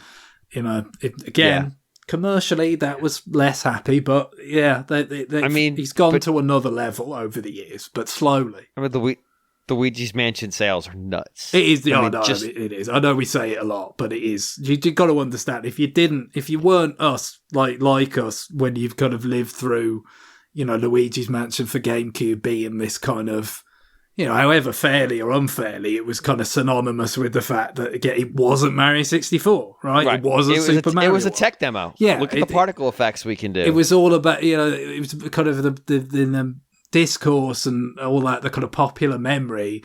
It was really all about all the things it wasn't. It literally wasn't Mario. It wasn't a platformer. It wasn't this, that, and the other. And for that now to become this bona fide great seller is just it's a franchise unto itself. It's not so much a breakout thing in that case. I guess it's more just like a comeback story, a redemption arc, that kind of thing. But it's pretty cool. Yeah, I mean, honestly, the entire Animal Crossing franchise could fall into this category because it was slow burn. And then at some point we have fucking Lego securing the rights for Animal Crossing. Well, I guess Isabelle, right? She's got to be the sort of she's in there. I mean, Nook as well. I don't know how much they really when they did the first version on N64, were they thinking Nook was going to become this huge? Yeah, I think so. Emblem of it. I don't know, but Isabelle feels like she was quick. That was a quick thing because that Isabelle doesn't come along until the 3DS game, right? Yeah, and that was no, right. Isabelle's a thing, and she gets to be in Smash Brothers, and it was very up front and center with the Switch game, and just they were sure of that one. Another absolutely putrid pun from Nintendo. Just awful. Oh yeah, as base as it gets. Yeah, and she is shaped like a bell bag. That's it really is so fucking miserable. But yeah, if you were looking at Animal Crossing DS, you would have never said, yes, this will be the second Nintendo franchise to get a Lego kit. You'd have been psychotic. So, yeah. I mean, I'm sure there's others we're missing, but I feel like we got a pretty good list of stuff here. All right. Well, we're going to take a break. When we come back, we're going to do a little bit of new business. But before I go, remember, emails. We had a whole long digression on them earlier. I'm not going to replay it. I might just copy-paste it in here because I'm the editor and I can do that. And that'd be incredibly lazy of me. But the emails go to rfn@nintendoworldreport.com. If you need a refresher on what email is used for, go back to the start of the episode and listen to the whole episode again. It will boost our listener numbers. But again, rfn@nintendoworldreport.com. So stay tuned for when we come back with with some new business.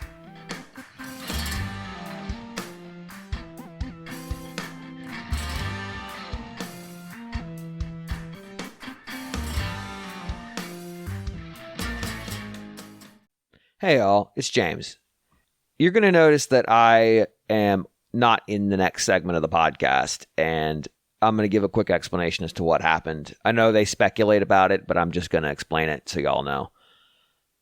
I've been dealing with really, really critically bad insomnia lately. And between the segments, we take a short break. And I literally fell asleep, effectively sitting on a bar stool in my kitchen, which feels precarious, but I didn't die, so that's good. I took some medicine for a headache, which comes from not having slept. And in the time I was waiting for it to kick in, I just passed out. It sucks that I missed that segment. I really wanted to participate. Greg is incredibly gracious and offered me the opportunity to record a segment to talk about Emio, the Smiling Man, Famicom Detective Club. And so we met separately on Saturday to record that segment. I'm going to stick that at the end of the episode after the music plays. The reason I'm doing that is while we start the section talking about the mechanics of the game, and there's nothing really spoilery going on there, you'd get that same information from poking at the tutorial or at the demo. The majority of the content does deal with the story. And while I tried to mitigate and minimize the number of spoilers, it's really difficult because a lot of the conversation is around the stuff the game has in it and how this differs from the previous two Famicom Detective Club games. So I did some spoiler in there as well.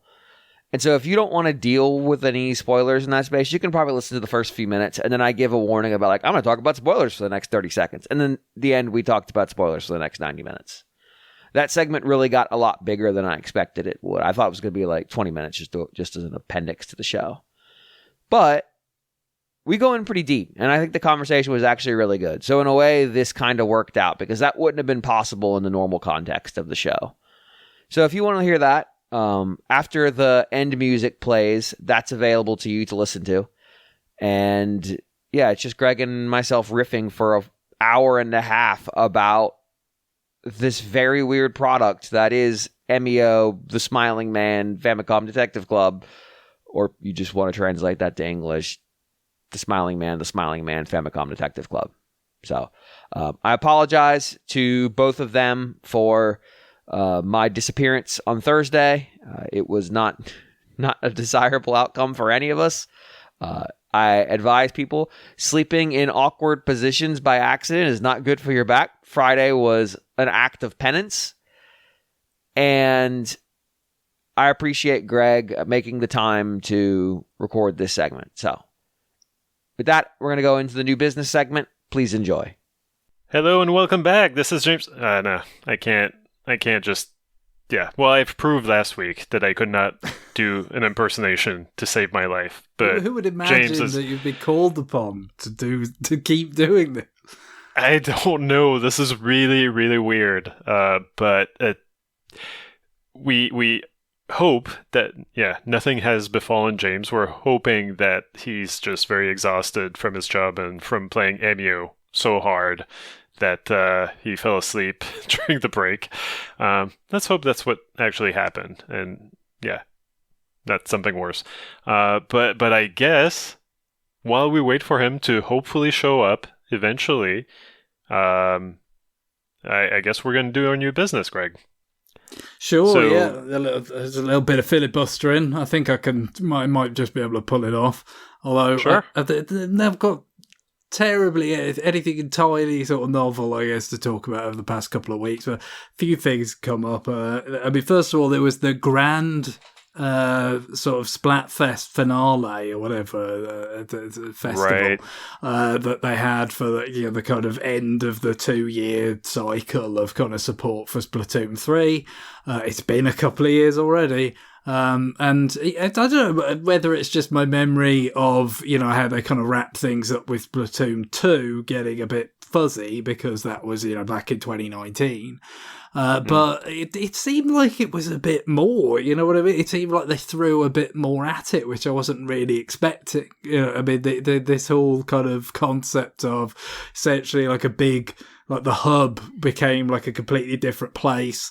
This sort of music festival setting out in the vaguely sort of Mad Maxy Splatlands, and all the different idol groups doing little performances before you kind of go into battle in the Splatfest, which is it's all turf war, just the core kind of Splatoon mode where it's about how much the ground is inked by your team at the end of however many minutes it is. So it's kind of like, for me, I do like the more kind of structured, like the ranked battle modes a bit more. But the problem with those 2 years in is that, generally speaking, it's quite likely you're going to get into a game and it's pretty miserable because the people who are left playing are way better than you. And, right. Those modes can be particularly ruthless. With the Splatfest, you're kind of counting on it to bring more people in, especially this one, being billed as kind of the end of the couple of years of support and everything.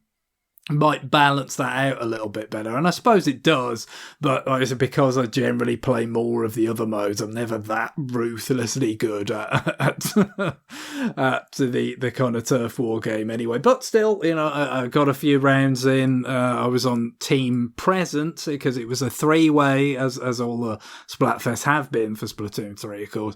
3-way contest between Team Past, Present and Future.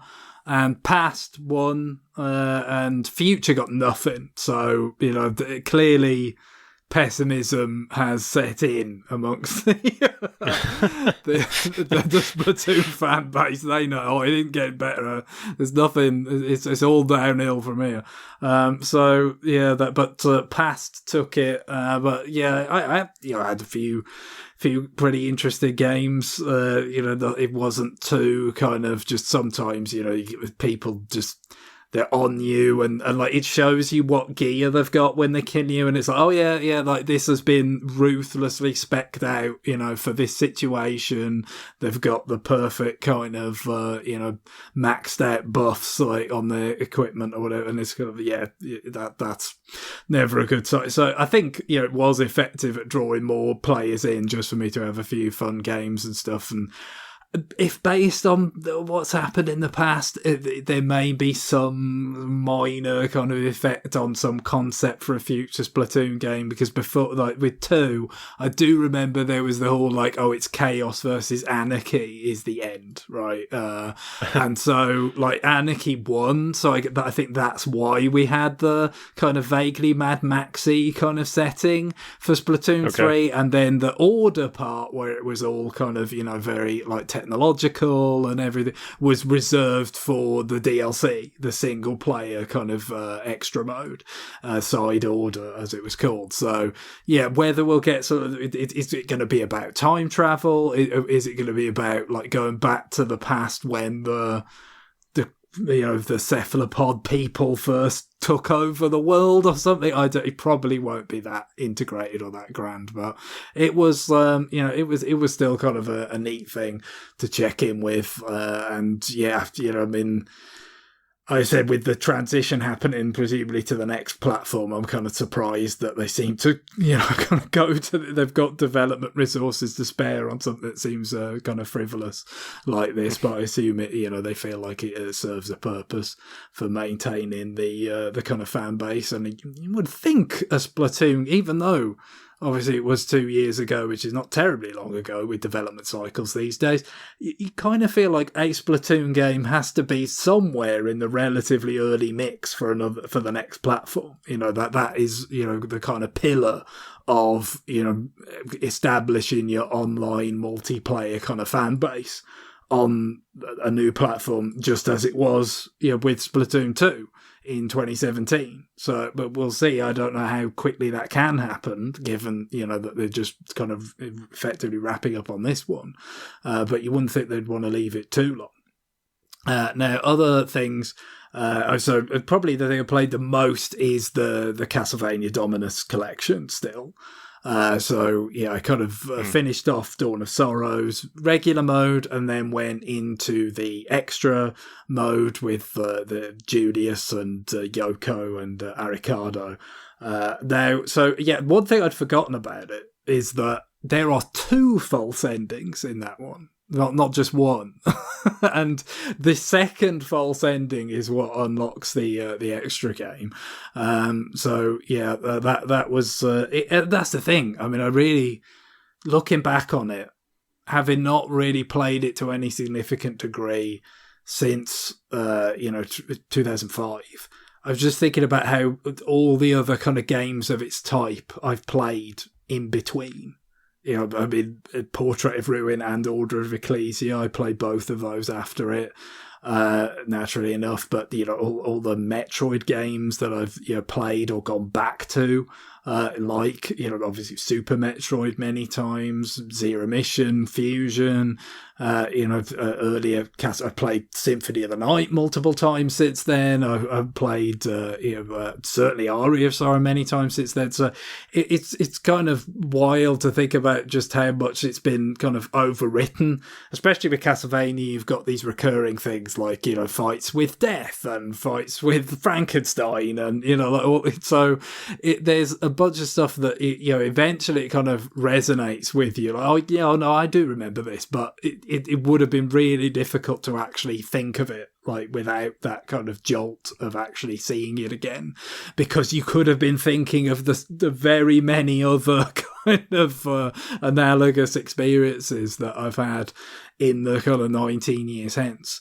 But I enjoyed it quite a lot going back to it. You know, I mean, it's obviously fundamentally really similar to the GBA game, which is very good. You know, maybe it's not, I wouldn't say it necessarily surpasses it outright, but there are some nice things with the music and the presentation that kind of feel like it brings it up a bit of a notch compared to where it was on GBA. I'm kind of somewhat impressed by how well, like the polygonal graphics that are in there, how well they scale up with this sort of emulation or port, whatever it is exactly that M2 have done with this, because I'm just kind of picturing this, like if this was on the Wii U DS Virtual Console, would it look this nice, like when they have like the polygonal clock tower, you know, near the end or whatever? And I can't imagine it did, you know what I mean? Like, actually, because those were polygonal elements, but the DS resolution was really kind of pitifully low, you know, when you look back at it now. But now they get to kind of scale up those in a very clean way. They actually kind of fit in with the pixel art kind of graphics better than I thought they would. I thought it would be like really kind of jarring, like when you have those two coexisting together at a resolution that's much lower than something like Symphony of the Night, where that was also true. But no, it kind of works. It looks all right, you know, and you know, like I said, I enjoyed that first playthrough, but there was the odd boss where I kind of would beat them. I think, oh, I remember this, and think, oh, that wasn't too bad. You know, like I didn't take me that many tries. I feel like there's something here that I remember having more trouble with that. But I mean, maybe there's other explanations. You know, you've just happen to have like a suitable kind of loadout of souls, right? Which is, there's a heavy random element to that, because you know there's a lot of luck in what souls you get, right? But really, when I started playing the Julius mode, it all became clear. I said, oh, no, that's what I'm remembering. Right. Because the thing about the Julius mode is that you do level up. It's not like divorced from the kind of character, you know, building element entirely, but it's much more fixed. Like, you have so much, you know, kind of discretion, you know, and so much flexibility with putting together different souls and stuff that, yeah, there are times where you'll get something, it's like, oh, I can cheese a boss with this, basically, kind of subvert its design, various things.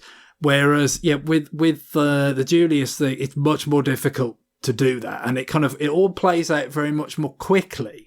Because you can kind of, there's still a couple of key things you have to do, like the first character's really easy to find, but you kind of have to find Alucard and stuff. And it's just like, okay, well, other than that though, you can go where you want. Like, it doesn't have the kind of fixed progression of, you know, the main campaign where you've got to find the abilities that are going to let you get to different parts of the castle. So it's really just kind of, you could go anywhere, start like probing, you know, and you kind of you're building up your levels, but it kind of like, it's a bit like those Kirby well, I mean, it's probably backwards, but you know what I mean? When Kirby, you have a sort of expedited version of the game with Meta Knight or with DDD. Like, it is kind of like that. And So, it's snappy and you're kind of enjoying the Castlevania 3 throwback and stuff, but some of the bosses all of a sudden just are way harder because it's very much more rigid. It's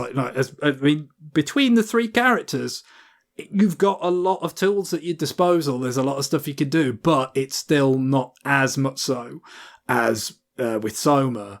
And also, of course, Soma has the option to use items, from the menu. So if you found potions, if you found, the mana stuff that fills your magic back up or whatever. So, if you find in yourself at a point in a battle where you need a pick-me-up and you've got some stuff there, you can do that. Not so in the extra mode. So yeah, there is it all becomes clear again, and some of those fights were like, I do remember, having to do this very many times back in the day. But I got there. I got there in the end, and I did enjoy that. That was, kind of giving it a bit more of a traditional kind of classic Castlevania kind of edge to it. And, like I said, kind of a cool... I mean, I ended up going back to it straight away, but I think it is a cool way to revisit the game in that kind of sped up form, if for people... if they, kind of just beat Dawn of Sorrow once and then moved on to any of the other games.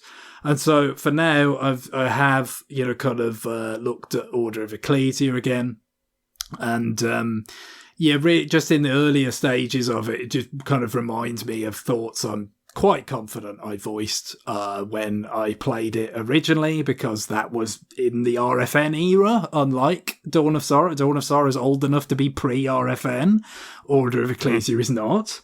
And really just the thought that comes back to me is just like, I kind of...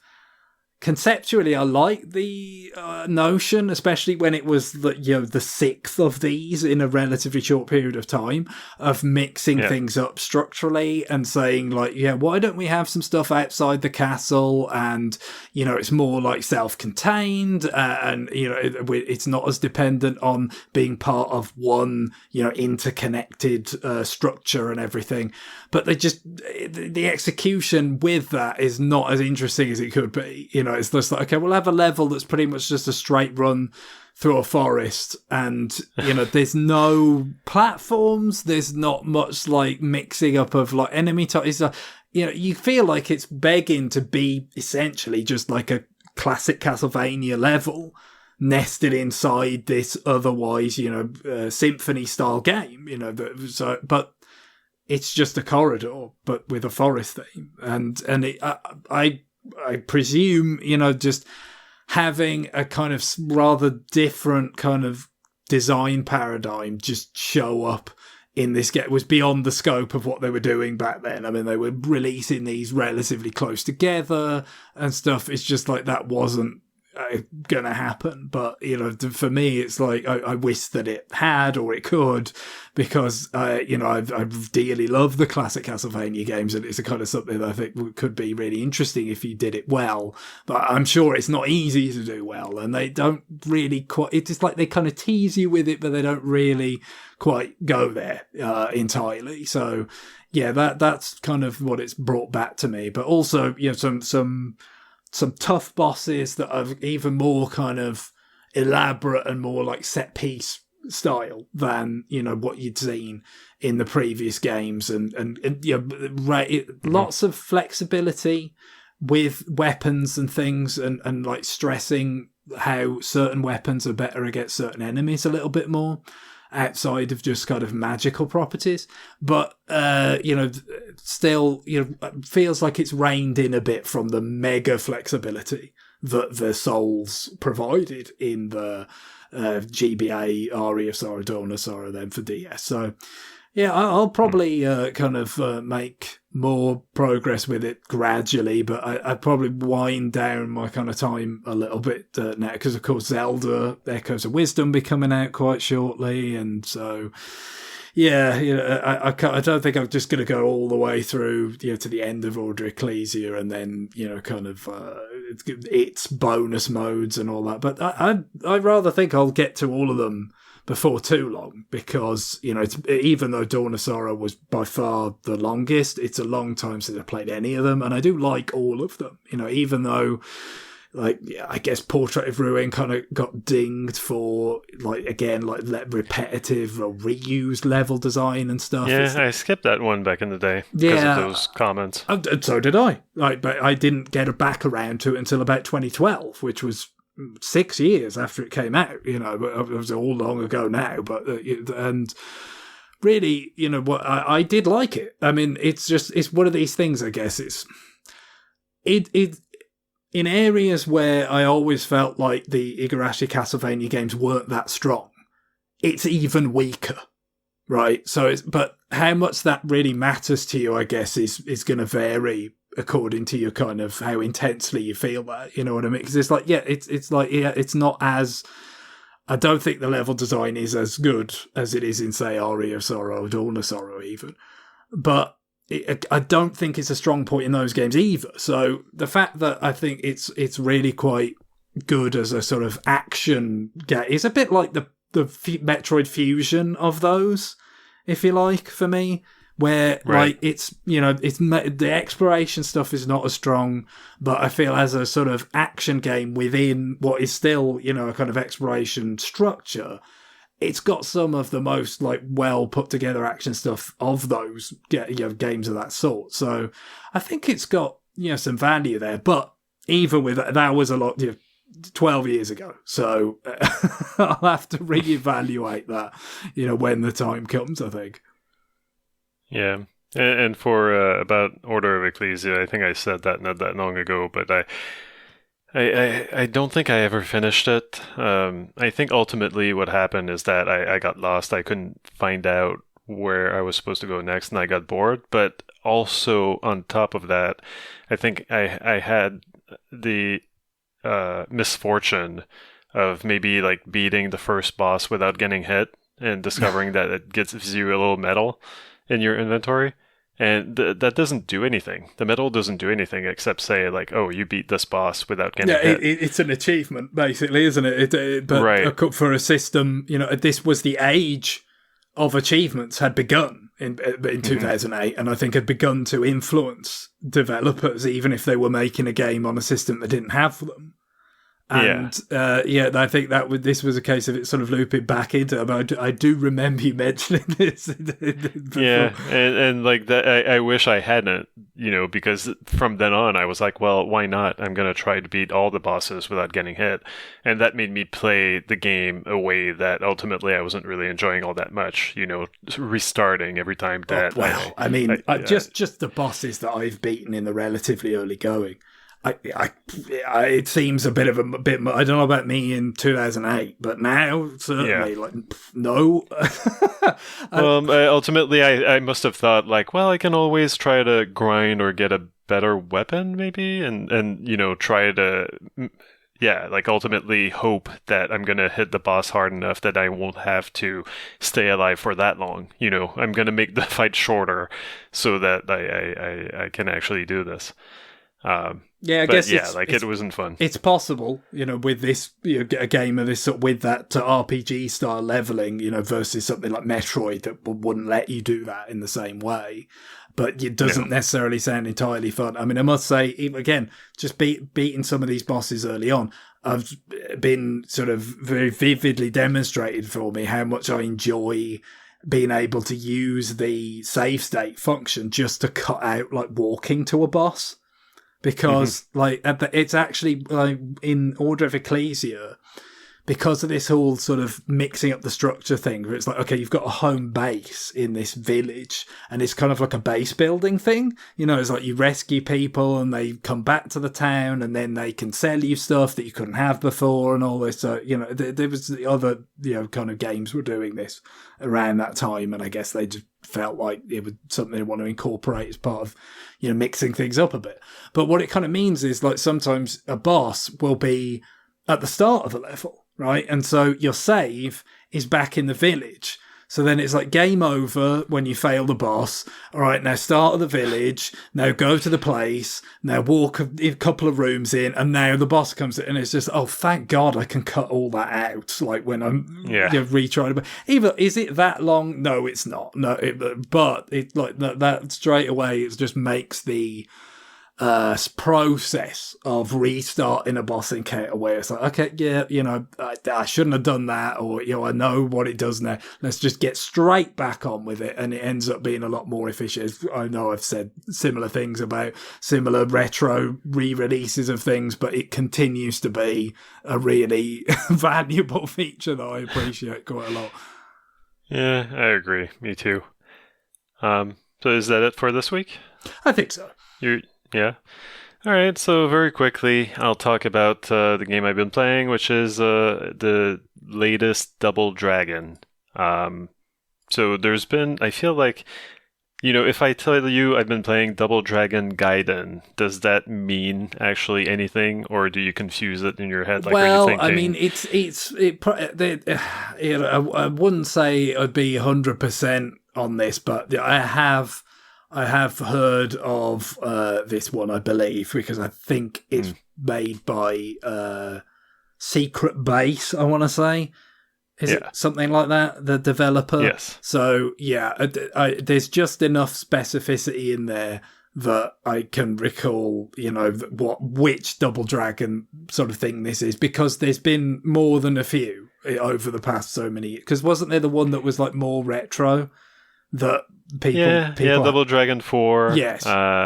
Which I think Arc System Works developed it themselves. Do Arc System Works own that license now? I'm not sure. Anyway, so they made that one. Before that, I'm actually surprised that, like I'm seeing like on Wikipedia a list of like remakes of like, wait, Double Dragon 2 Wander of the Dragons, a 3D remake of the original Double Dragon 2 on Xbox Live Arcade. So I wasn't aware of that. But the one before that I knew was Double Dragon Neon, the Way Forward game, which is also polygonal, right? Yeah, but it's still kind of, like the same kind of viewpoint that every Bell Scholar has, and I enjoyed that one quite a lot. But so now Double Dragon Gaiden Rise of the Dragons is the full title, is a game developed by Secret Base. I don't know what you know them from, but I guess I knew them from a very similar game that I talked about not too long ago, Streets of Red. Yes, which that rings a bell with me, yeah. Yeah, so it's this weird brawler where Streets of Red was weird because it mostly was a 2-button brawler game where you had a button to punch, like for your regular attack, and you had a button for the special attacks, and you couldn't jump, but you could block, but I don't think I actually ever used that. But the game was all about, it was kind of a little bit of a roguelike game in that you weren't necessarily expected to be able to get through it the first time. There were 4 different biomes, I guess you could say, 4 different worlds that you could tackle. You could choose the order in which you would tackle them. And the first world that you would pick, you would only see the first level of. Let's call them like world A, B, C, and D. If you chose to start with the world C, you would play C1. You would fight its boss, kind of, and then you would be kicked back to the select screen where you would choose the next world. And so if you decided to tackle B, then you would play B1, B2, face the boss, and then, and so on. And so like the last world that you chose, you actually saw the 4 levels that they develop for it. And then you could, if you played well enough, you could face the actual final level and boss. So this has exactly the same structure. The big difference here is that you cannot block, but you can jump. But like it's weird how the gameplay is very similar. So you've got like your attack. Like it doesn't play like a Double Dragon game. Ultimately, like it plays like a Secret Base brawler. Of which now there are 2 of. And so you've got your attack, and it's almost not the main thing that you're going to use to beat up enemies. Like you just basically the regular attack is just there to soften them up a little bit and to maybe build up your special bar if it's not filled up. And that's basically all you do with the regular attack. What you want to do is finish them off with your special attack.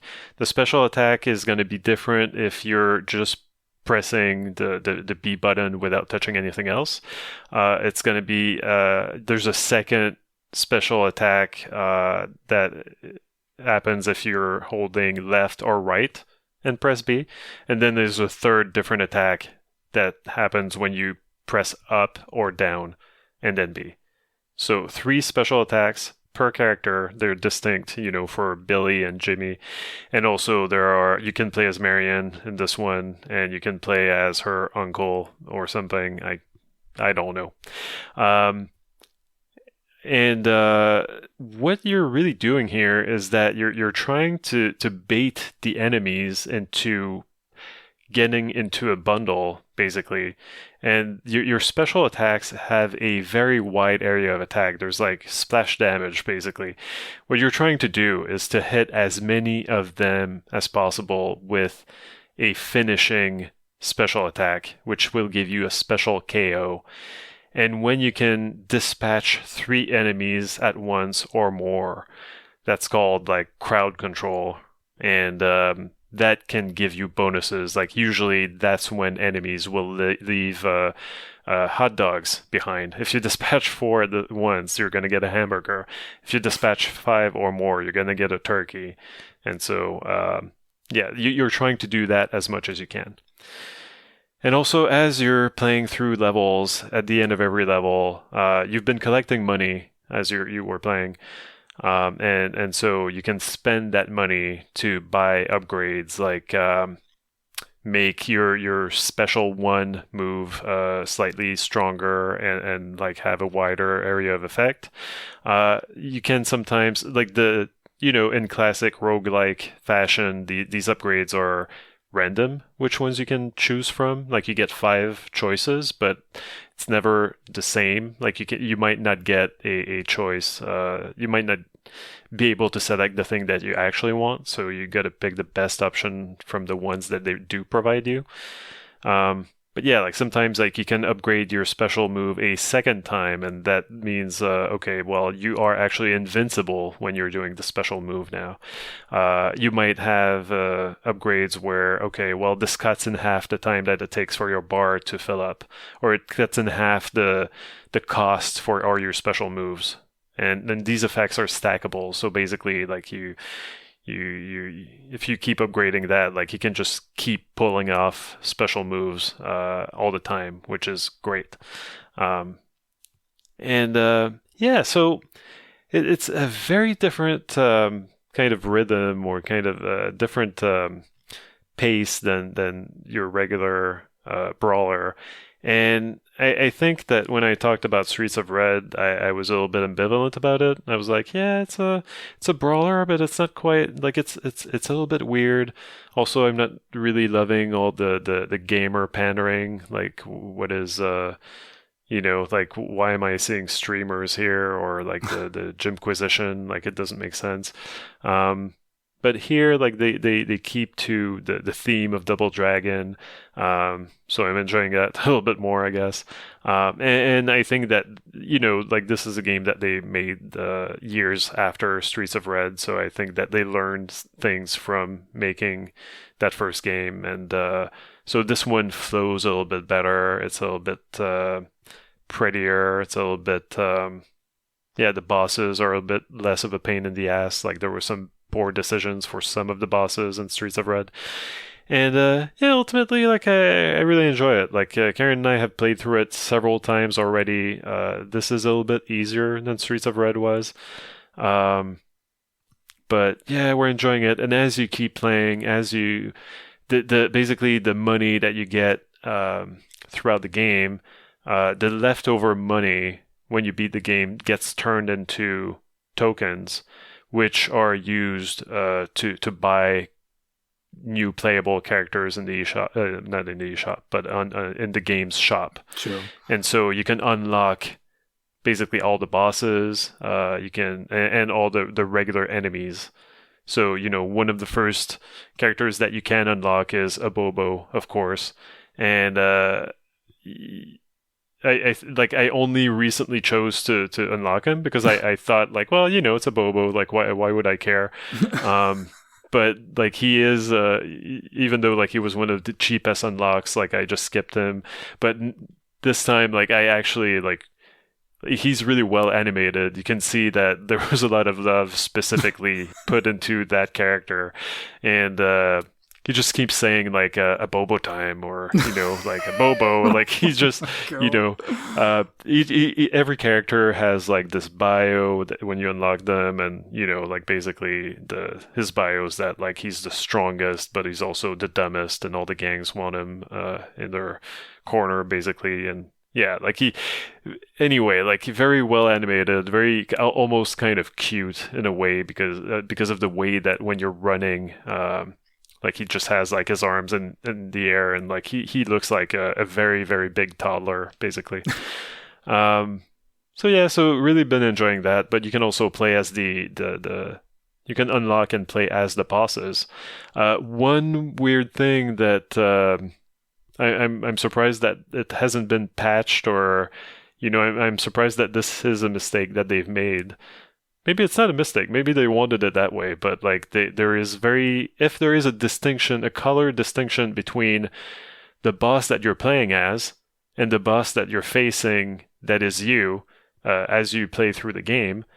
It's too small a distinction for me to notice it.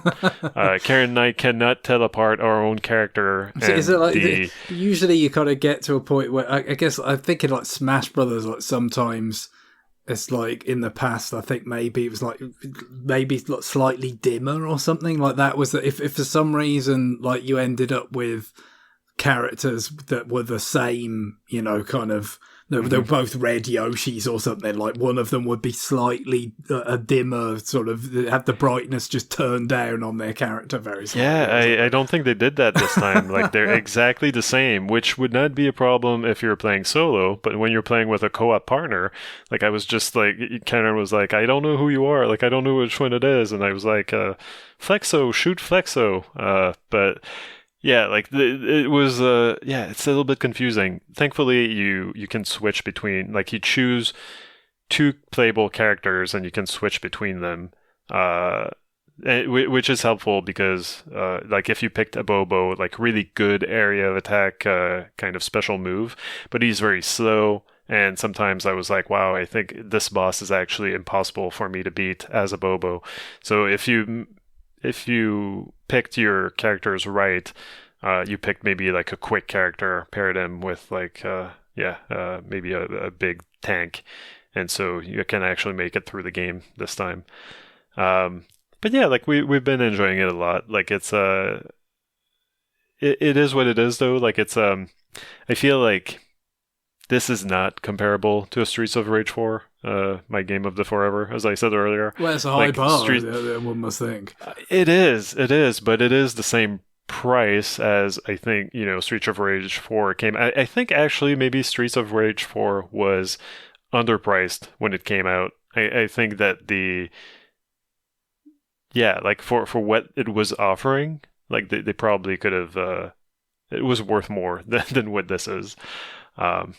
But because this is kind of a slight game, every time that we finish the game, I get an error because it tries to send the score to a leaderboard, which I don't know if it exists or not. I'm assuming that's what the problem is, because my Switch is connected to the internet, so I don't know what the issue would be otherwise. Yeah, if it's not integrated, the Switch version is not integrated with whatever leaderboard's going on there or something. I couldn't know, unfortunately. Yeah, I don't know, but you would think if they put the online, like it is online, you could play online. By the way, there is online play for this title. And there is, they put in online leaderboards. I just don't know if they're still up after. I suppose there's that. This game released like a little bit over a year ago now. So, but I enjoy it. I think that it's maybe not for everyone. Like it might be kind of a shock. I think that I've seen some reviews on Steam that were like, "What the hell is this?" I understand these reactions. This is not really a Double Dragon game. It is. I guess, as I said, it depends how literally you want to be about it. But with the Gaiden sort of moniker, like, they do say, like, the Wikipedia does say, like, oh, it's a spin-off of the franchise. Yeah. But yeah, maybe I buy that. Also, it's not as if Double Dragon 1, 2, and 3 were all the same. They've all got significant differences on the NES, and but it feels weird because it's not the systems of a Double Dragon game, I guess. But yeah, enjoying it a lot. I think I would recommend it. It's a good time if you've got someone to play with. And that's basically all I've been playing outside of Yakuza 0, which I'm on the verge of. I could take the path that will, basically the game told me, okay, like, if you go face these guys, you better make sure you don't have anything that you want to do first, because you're not going to be able to come back. Sure. Yeah. So I'm at that point in the game. So I was like, okay, sure, I will take this opportunity to go as Majima, establish my dominance of the dance floor at the Maharaja, studio. So now I'm doing like weird little side quests, which honestly I'm finding more interesting than the main quest. So I'll talk about that next week when I will definitely have finished Yakuza 0. Well, it's a dangerous promise saying you're going to have finished something by the next episode, apparently, because you don't know when fate will intervene to prevent you from speaking about it. That's true. I could just, fall asleep we don't even know that has was. Yeah, we don't know. We don't know. I only say that fate has intervened. That's that much we can say. True. But next week I'm off work, actually. So, in theory, I think the odds are good. I will have enough confidence time level to actually. Yeah. So I guess that's it for episode 893, which we started, 3 of us, and now we're down to 2. There's really Agatha Christie stuff going on. I will say, on the subject of a Bobo, I mean, is a Bobo a breakout character? I don't know. I mean, kind of is. And I guess we alluded to this NSO update earlier on, talking about mouse games and all. But the games that actually went up included Battletoads versus Double Dragon or whatever it is. Right. That crossover. And I did at least go through the intro and had a quick look at it. I haven't touched it beyond that. Which first of all, because not really having any familiarity with the game at all before, I was surprised how small the sprites are, actually. Because most brawlers in that era is make them as big as possible, as big as the system can handle, basically, because it's meant to look good in screenshots and stuff, and live up to the arcade brawlers of the Final Fight and so forth. But in the intro, a Bobo is one of the it's they have Battletoads villains and then they have Double Dragon villains, kind of giving little bit of text, sort of set the stage.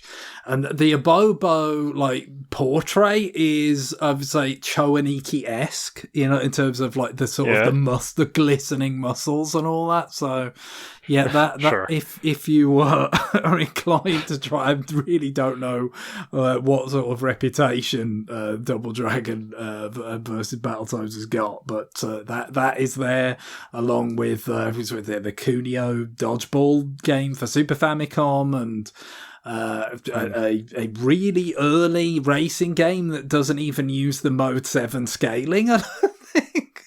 Right, I've seen it described as an Outrun ripoff. Yeah, I think it's Big Run. Before that was a sub mode of the kind of Salmon Run sort of strand of Splatoon.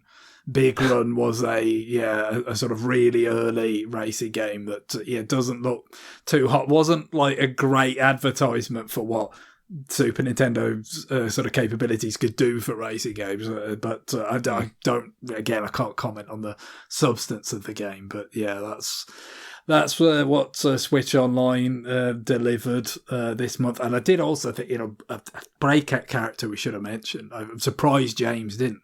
Zero from Mega Man X. I mean, come on.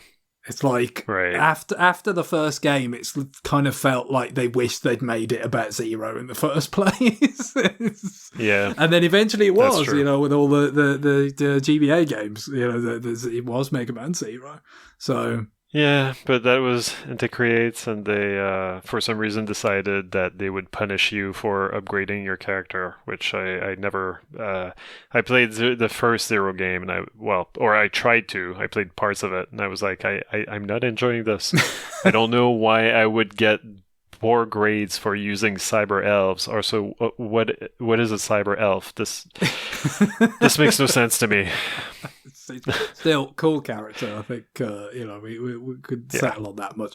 Now, with regard to the closing music, as I've already mentioned in New Business, we are, once this episode is published, a matter of days away from the release of The Legend of Zelda: Echoes of Wisdom, and so a Zelda-themed request seemed appropriate, and we do have one from one again, who requested something from the Hyrule Warriors Age of Calamity, which you might think, well, that's not the most directly tied into the, the very kind of cutesy kind of top-down Zelda strip, but, it's one of the relatively few preceding games that's connected to the Zelda franchise that lets you play as Zelda.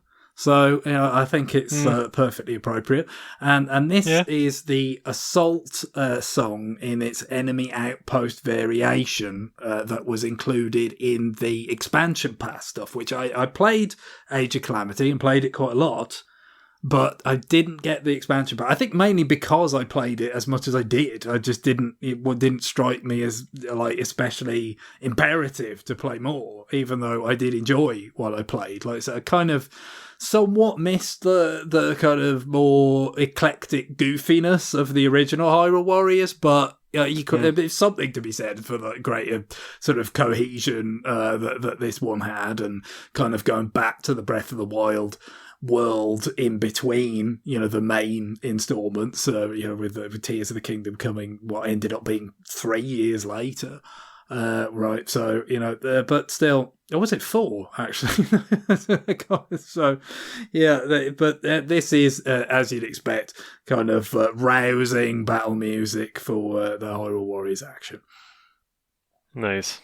Well, thank you, Greg, for sticking it out with me. Next week, we are, James won't be here. Will John be here? We don't know. We hope so. We very much hope so. Otherwise, we'll figure something out. But in the meantime, thanks for listening. Send emails to rfn@nintendoworldreport.com. And you'll hear us next week. Bye. Bye-bye.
Hey, so there were some complications when we were recording the show earlier, and between email and listener mail, Greg is joining me to let me talk a little bit about a game. I appreciate your time and your flexibility. Not at all, man. And I appreciate that you and Guillaume went on without me, despite not knowing what happened. Yeah, well, we weren't sure, but you know, I mean, it's always a risk. I mean, I would have thought if it happened to me, which is not like beyond the realms of possibility, to say the least. There's been probably times over the years where it was close. I think you would probably assume the same thing. Yeah, I mean, It was like midnight at that point too. We were behind schedule. It was, we'd gotten a certain way, but we had a couple of things left to discuss, new business wise and whatnot. So yeah, we did get those in, as the listeners will have heard. Didn't enjoy that very much. I'll put it that way, but it's okay. I'll just, I can run on 5 hours of sleep, which is not great, but I can run on it. I can run on that consistently. Like if I got 5 hours every night, I'd be okay. I am getting maybe half of that. So it's cool. I'm doing great. But I want to talk about Emio, the Smiling Man, Famicom. Emio, the Smiling Man, Famicom Detective Club, I believe is the full pronunciation. We were lamenting the fact, because having heard the previous episode that wasn't on, it was a bit of a cliffhanger. I've got to say, it was like, well, I'm nearly finished with the 11th chapter or whatever it was at that point, and out of 12, I'll definitely be able to talk about the conclusion next week, and then obviously, when Guillaume and I were finishing the recording, it's like, so, I mean, it will, at least would be spared living any longer with the tension hanging over us. I know. If I had known what I was in for, I might not have thought that I was going to finish it. Because I'm going to say something that's going to spoil in a very, very small way. Like, this is a structural spoiler, not a plot spoiler. So you could skip ahead like 30 seconds. When the game ends, there's a postscript, and your boss calls you and is like, "Hey, I need to talk about some more stuff." And the reason for that is it doesn't actually resolve. Like the whole plot of the Smiling Man, Famicom Detective Club, because Emio just means the Smiling Man. I don't know why they felt the need to put the Smiling Man in there again. And the game is quite explicit that Emio means Smiling Man. I guess what it reminds me of is like, what was the was it Resident Evil 7 that was like Resident Evil Biohazard? Yes, it was. Which is kind of but it was always Biohazard in Japan, right? And obviously it was always Resident Evil elsewhere, and now it's both. It's kind of like if this was an old game, if they had made it back in the day, and it had been localized as the Smiling Man, and then it's like they remade it, and then there's like without the Emio, and then there's like, but now we'll have both names, so it's the same everywhere, like that. But it's like, this hasn't existed before. It doesn't.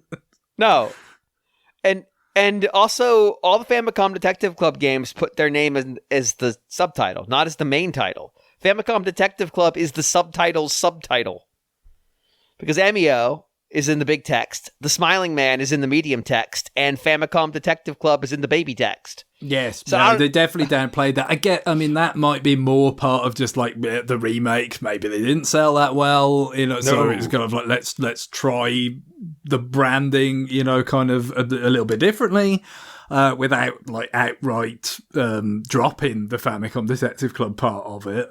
But yeah.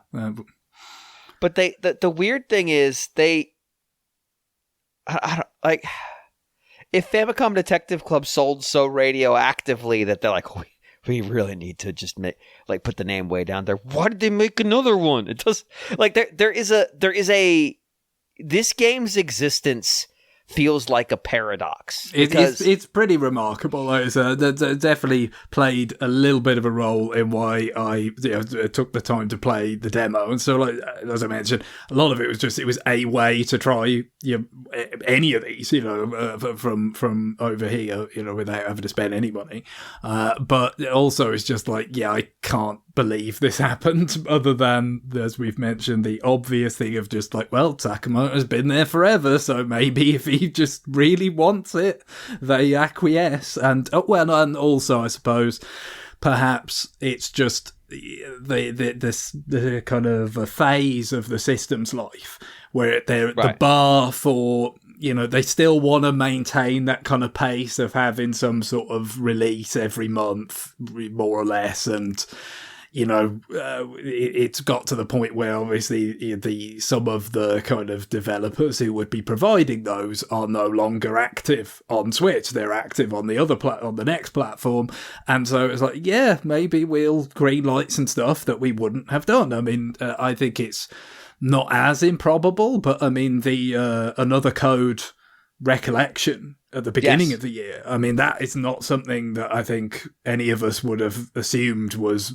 terribly likely before now. So if you put it in that context, it's a little bit more understandable, but still, I think reasonably be scored as improbable. Did Mages make that as well? So, because Mages is the team that developed this game in partnership with Sakamoto, and obviously reusing all the technical work they did for the remakes. I want to say I don't think it is, because I feel like there were some veterans from the original developer that had sort of caught on somewhere else. I don't think that was major, but this is not my area, so it's very... Hey, I know it's not that long ago, like the start of the year, but sadly it's long enough that it's not that reliable. So I'm looking at the Famicom Detective Club. If you search for Emio, you get the Nintendo UK page first, probably because Nintendo of America did something with SEO to try to push the game down. And this, if you've never been to the Nintendo UK website, it feels very dated. I don't know why. It just feels like they haven't done anything with it in a while. Yeah, and really, it feels like it's been pretty similar for a long time now, but specifically how long, I couldn't tell you. It's got lots of frames and stuff. There is a section on the website called the Detective Desk, and I've just been scrolling and scrolling and scrolling, and it's just like random pieces of text from the game where they've taken out the names of the characters, and it's just, here's dialogue. This is the weirdest shit I've ever seen. What is this webpage? Again, we talked about this with the viral sort of attempt at the beginning, when it was divorced from the Famicom Detective Club. It was just like, what's Emio and all that. It does feel like they've just like used this as some sort of like petri dish for just like, let's experiment with every different type of, kind of, how could you possibly market this in the the near certainty that none of it would actually work, but just trying stuff.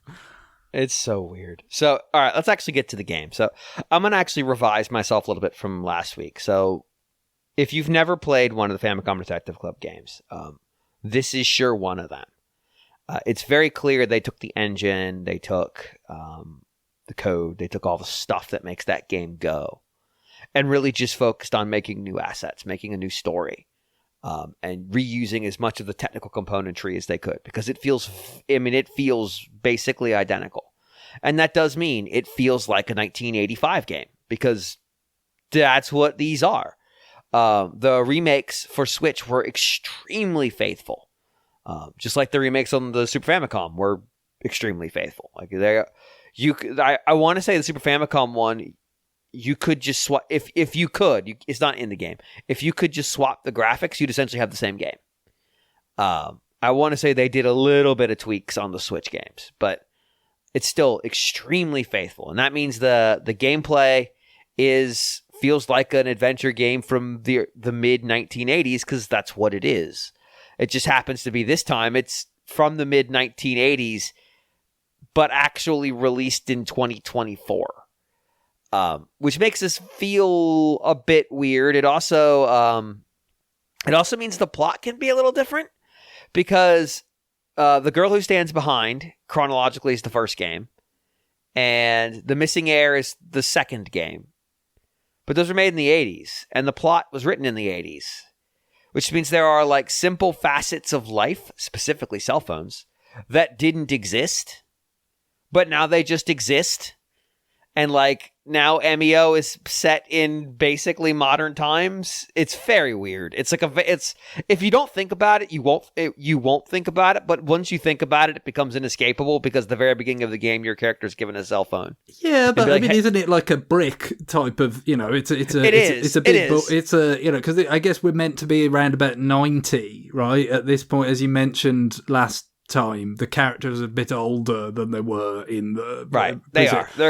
So we've gone from the sort of mid to late 80s to the beginning of the 90s. And especially, I mean, I'm going to assume in Japan, it was the cellular phone adoption was ahead of what it was here. Probably. And I mean, my father, I know I can just very narrow experience of this, but my father had a cellular phone in the sort of mid to early kind of 90s somewhere. And again, I mean, with Japan, they were probably ahead. So it might be stretching it a bit, but I'm going to guess, and this is just a guess because again, I didn't get any further than just playing those couple of chapters at the beginning from the demo, that is not nearly the biggest sort of stretch that exists in this game. Oh no, not at all. There is some stuff where the plot of this game, and I mean I really can't talk about this game without talking about the plot because I'll come back to the mechanics because it's important to understand that this game is for a very narrow. In fact, I'll just finish that conversation. This game is for a very narrow band of people. It's for people who are comfortable with a game that feels like a game from the 80s and not like, oh, it's trying to, we talk about like when people say they make a game in the style of a game that came out 20 years ago, they're not actually making a game that plays just like that. They're making a game that plays like your memory of that. Because if they made a game that plays like that, you'd be like, what the fuck is this shit?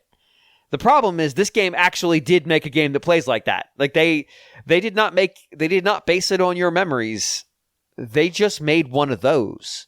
And so if you have no context for that, or if you find that where we are is annoying, if you think that when you're interviewing someone and you have to just keep hitting ask on the same prompt because they only give you 3 text boxes at a time is really annoying, which it definitely can be, then yeah, this game's not going to work for you. A lot of times you will just go like, okay, he's just repeating the same thing every time I ask him about Emiko. Not Emio, Emiko.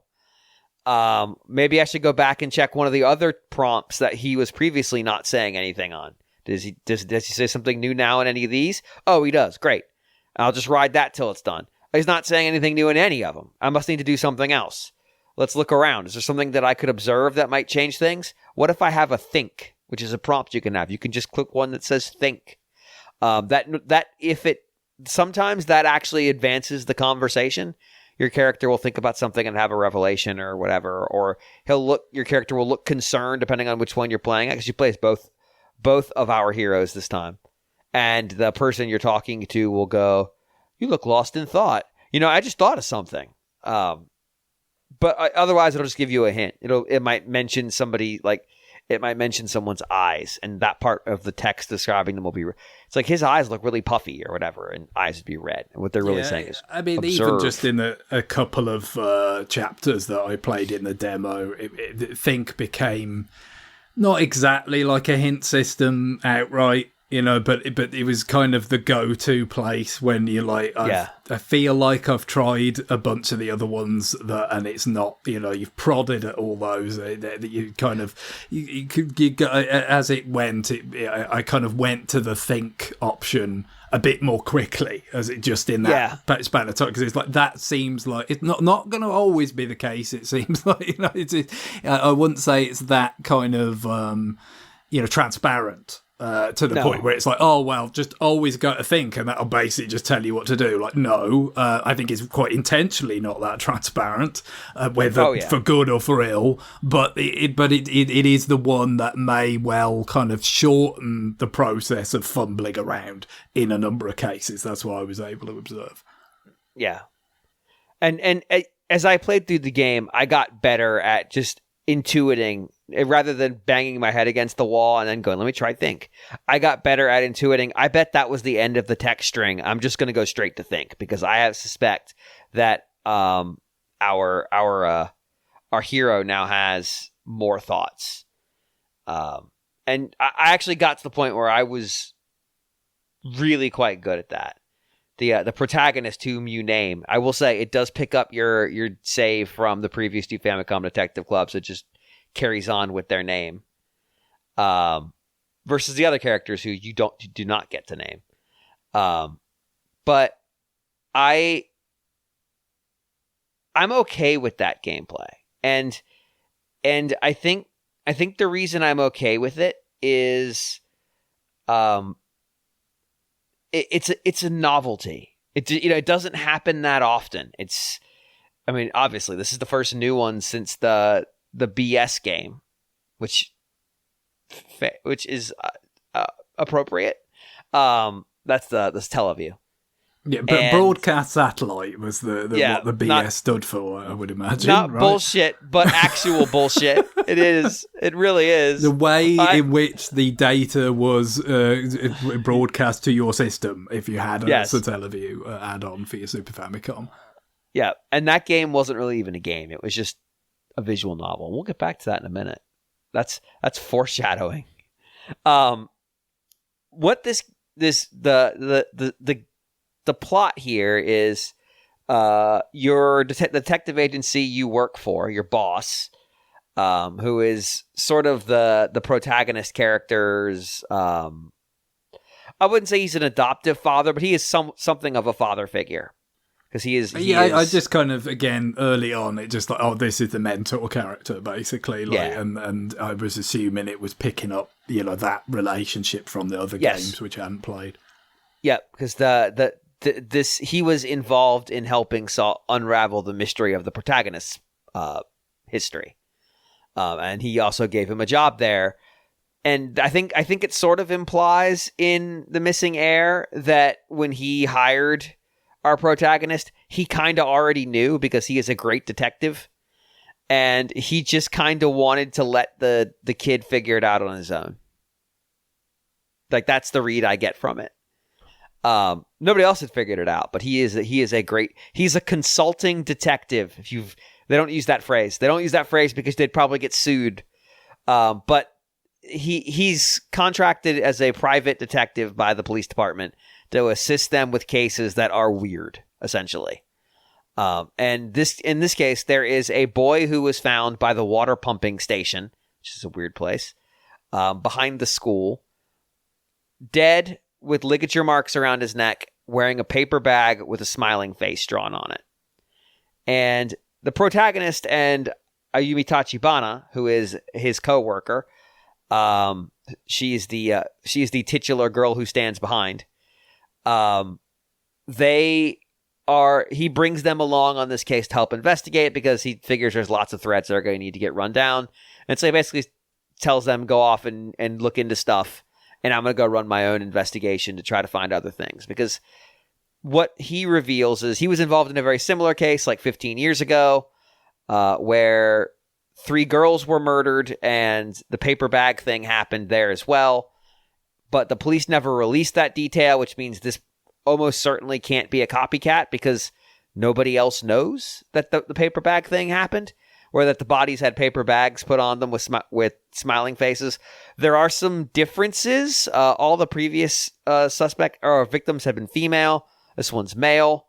There had never been ligature marks. They had been manually strangulated. This is a very dark game, by the way. And also, it had been 15 years, and it had just stopped. And now it's back. And so there obviously is a lot of panic inside the police department of, oh shit, is a serial killer back? That's not good. And that's pretty much the end of major plot advancement for a little while. Your character basically goes off and does research. There's a chapter, because the game's broken up into chapters. There's a chapter that's literally just him going to bound copies of, like in a book, of the local newspaper, and each volume is a year, and leafing through them to figure out what how the murders were covered month by month. That's it. That's what he does. And so he figures out like, oh, in these months that was really at the front of coverage, but yeah, no mention of the paper bag thing. That gets him some names. One of the police officers gives him some names of interest, and another police officer gives him a different person of interest name. And basically, you now have 3 threads. You have this weird urban legend, and Japan loves their urban legends, about a guy in a paper bag, the Emio of the cover. Yeah, that's the thing. It does kind of feel like, because the other Famicom Detective Club games were kind of before some of those kind of, certainly at least, what Japanese kind of horror films that got global kind of attention, like The Ring and The Grudge and all that kind of stuff, where you're very kind of urban legend focused.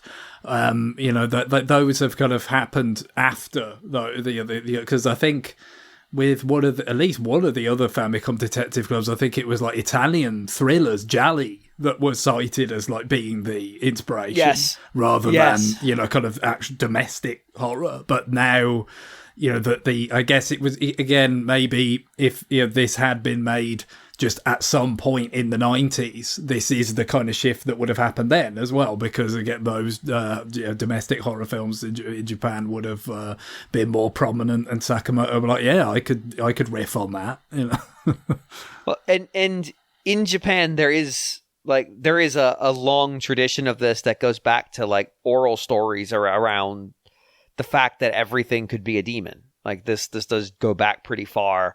And so there are lots of like weird urban legends that spread. There, I think a lot of them are localized.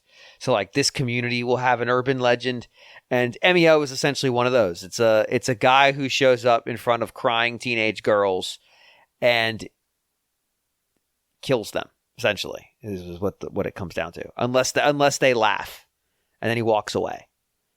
And so that they were trying to figure out, all right, is this urban legend inspired by the murders, which would mean that that detail about the bag broke contain, did it predate and inspired those murders, or is it just completely unrelated because fuck it, let's be weird?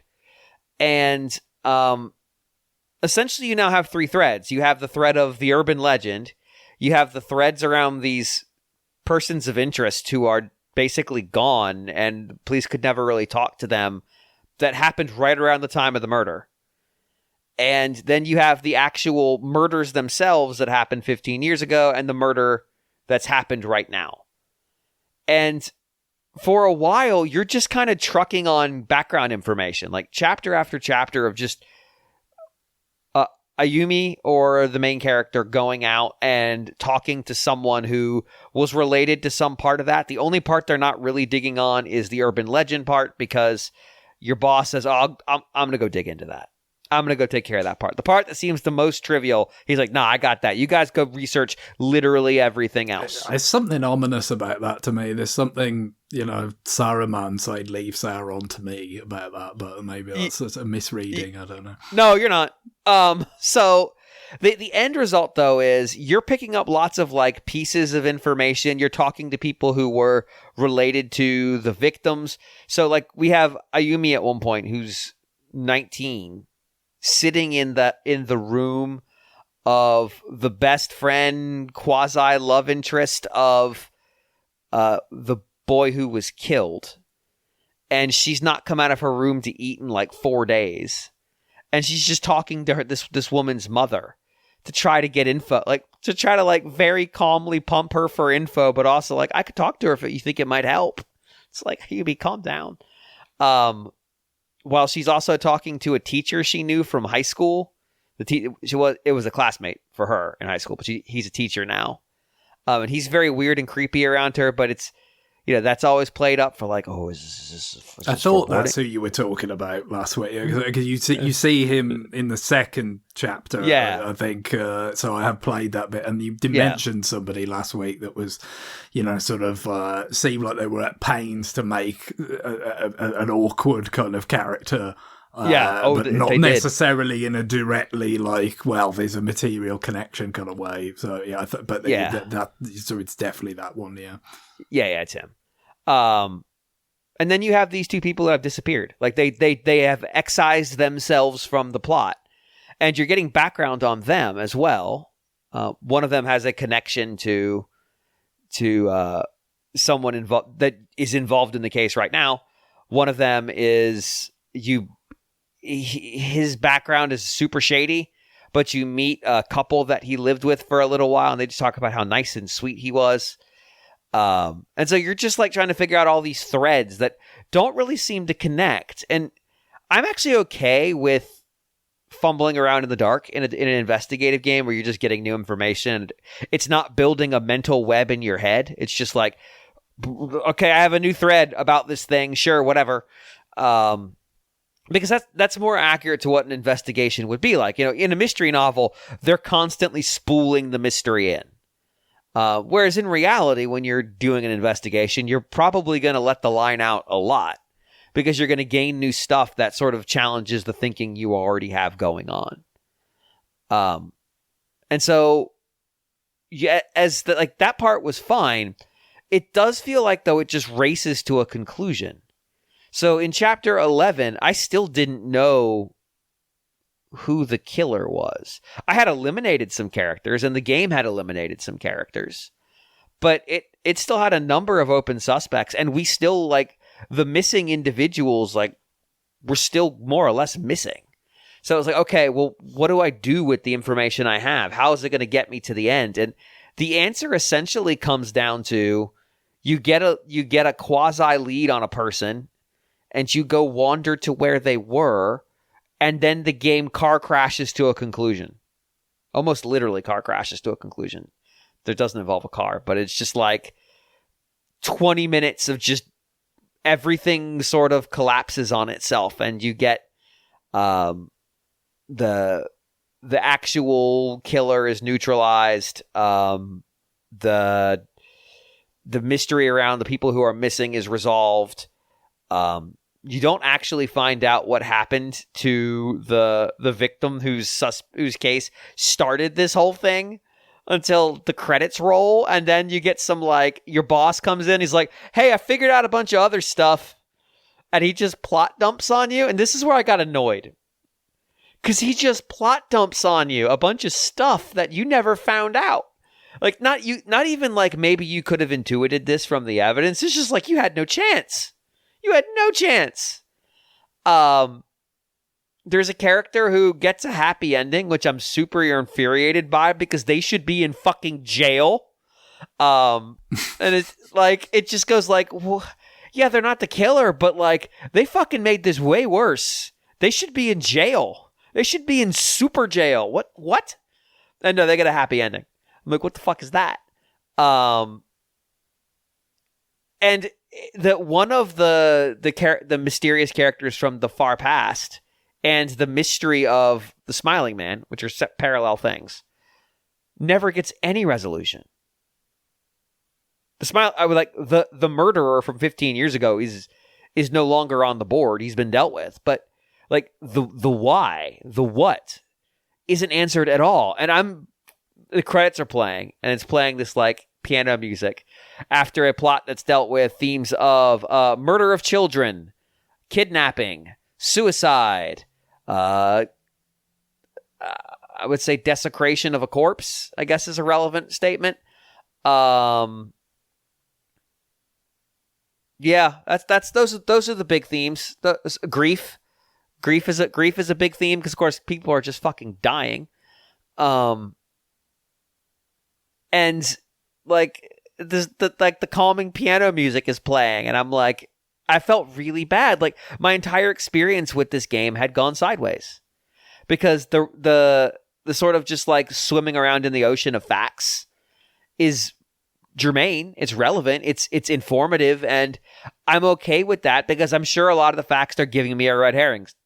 They broadly weren't. It was pretty much everything fit into the matrix, but it wasn't they're giving me a bunch of facts and I have to mainline my way through them to find the truth. It was just like they dumped a bunch of facts on me over the course of, I'd say, the middle 7 chapters. And then they rushed to an ending. And it's like, but the ending wasn't satisfying. Like, that's the thing with the mystery novel. The ending has to be satisfying. It needs to come together because that's what gives you the dopamine hit, is when you have that moment of figuring it out and all those pieces that felt independent and floating and just sort of in this aqueous solution of a game or of a story, they all sort of crystallize out. And I guess I could just keep this analogy going. They crystallize out and fall out of the water. It's like, oh, I get it. It makes sense now. They're all now sitting at the bottom of the glass, and I can visualize what I'm seeing. But in this case, it didn't do any of that. It just ends. And you get a little bit of background because, like I said, your boss calls you into his office. Good job, you two. Let me plot dump a bunch of stuff that I found on you, which indicates that I probably knew what was going on all along. Which, that motherfucker. But with those two things not covered, it felt really hollow. And then after the credits, your phone rings, and it plays a little sequence. You answer it. It's your boss, and he goes, "Hey, so this other guy," he says his name. I did a lot of research on him too, and I feel like you need to know his story to understand everything. And I'm like, are you post credit sequencing me, you fucks? And he goes, "Hey, this story's really traumatic. Give me a call when you're ready to hear it." And then the front menu changes, and it adds a second mode, which is named after this character. And all it is you call him, and he goes, "Oh, are you ready to hear it now? Are you sure? Okay." And I realized that this is where, like, the real fucked up shit lives. And Nintendo was just like, "No, we're going to let you finish the game without seeing the real fucked up shit." Like, this very much felt like it was stuff that we should have been getting towards the back part of the plot. But it was excised out because Nintendo's like, "No, you should be able to see the credits and not see this." So it's kind of like a diegetic content warning. Yeah. Where we've got the actual world, the boss character, kind of exactly talking about how harrowing it's going to be, but obviously it's really just for the player. It says, "Well, whatever happens for me, you opted into it. You chose. You don't blame us." Like, well, you still made it. Yeah. So basically, it gives you the backstory of the other missing character.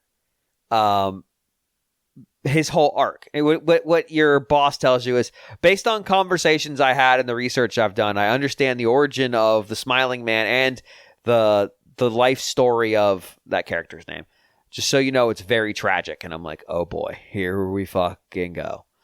And he just is like, so the first half of this segment, it's like 30 minutes of you playing as your boss in interviewing people who were around for that character's early life. So these are all elderly people now, telling you about his life. And so it's the same kind of gameplay. You ask them questions, you walk through the trees, and eventually, like, they'll say, like, "I don't really have anything else to tell you, but it was good talking to you to get this off my heart." They all basically say that. And he goes, "Oh, thank you for your time." And then it jumps forward, and then he's talking to another person. This goes for like 30 minutes. And you're getting a lot of background on this character. And then there's a 20-minute like motion comic / anime that plays. It's video. You don't control it at all. It just advances on its own. It's videos. It's like really short video clips with voiceover and like text dropped on the bottom in English. For 20 minutes, that just sort of like finishes up telling you the story of this character and basically runs that character's life all the way to the conclusion of the game. The conclusion of the main game. So basically it fills in all the parts. What his role was in the plot, and it fills in the role of the legend of the Smiling Man on the plot. And yeah, it adds a few more themes. Child abuse gets added. Murders are already in the game, but normally in the game, what you encounter is a dead body that has been murdered through strangulation, which I'm not going to say strangulation is a good way to go. It isn't, but it doesn't leave a fucked up corpse. In this case, it's like, nah, you're going to see the murder because we're telling you the story of this guy's life. Ah, neat. Thank you. Thank you for that. But yeah, it's a lot. It's a fucking lot. And so the fact that it's so divorced from the main telling of the plot, and that a lot of the context you get would make the events that are transpiring, particularly in Chapter 12, make a lot more sense. Makes its very late addition, after the game's already told you, good job, you did it, boy detective, feel weird. Because it almost makes it feel like that the protagonist is essentially not necessary to have solved this. That although he did make it to the scene of the resolution, that functionally he was just there. He was an observer. Your boss already knew all this shit. And if he didn't have Boy Detective and his crush across the desk to send on errands, he would have just done that shit himself. And he would have solved it anyway. Well, now he sounded more like Gandalf than Saruman in terms of, he knows everything. He doesn't really need Bilbo to do anything, but he'll let them think they're important or whatever. There is a little bit of that. Like, he's going to show up just in time for the spiders. And then it's just like, oh yeah, actually no, here's all the things you needed. If you had this information, you could have backed into the rest of the mystery almost immediately and solved the problem. But like 4 characters end up at the secret ending location of the game, and I'm not even sure how they all got there. The game doesn't seem to care to tell you. It's just like, well, all right, I guess we're here now. Sure, everybody, the party's all here. Great, awesome. Oh, Amnesia's here too. Amnesia has come to the party just to make the plot more convoluted and nonsensical.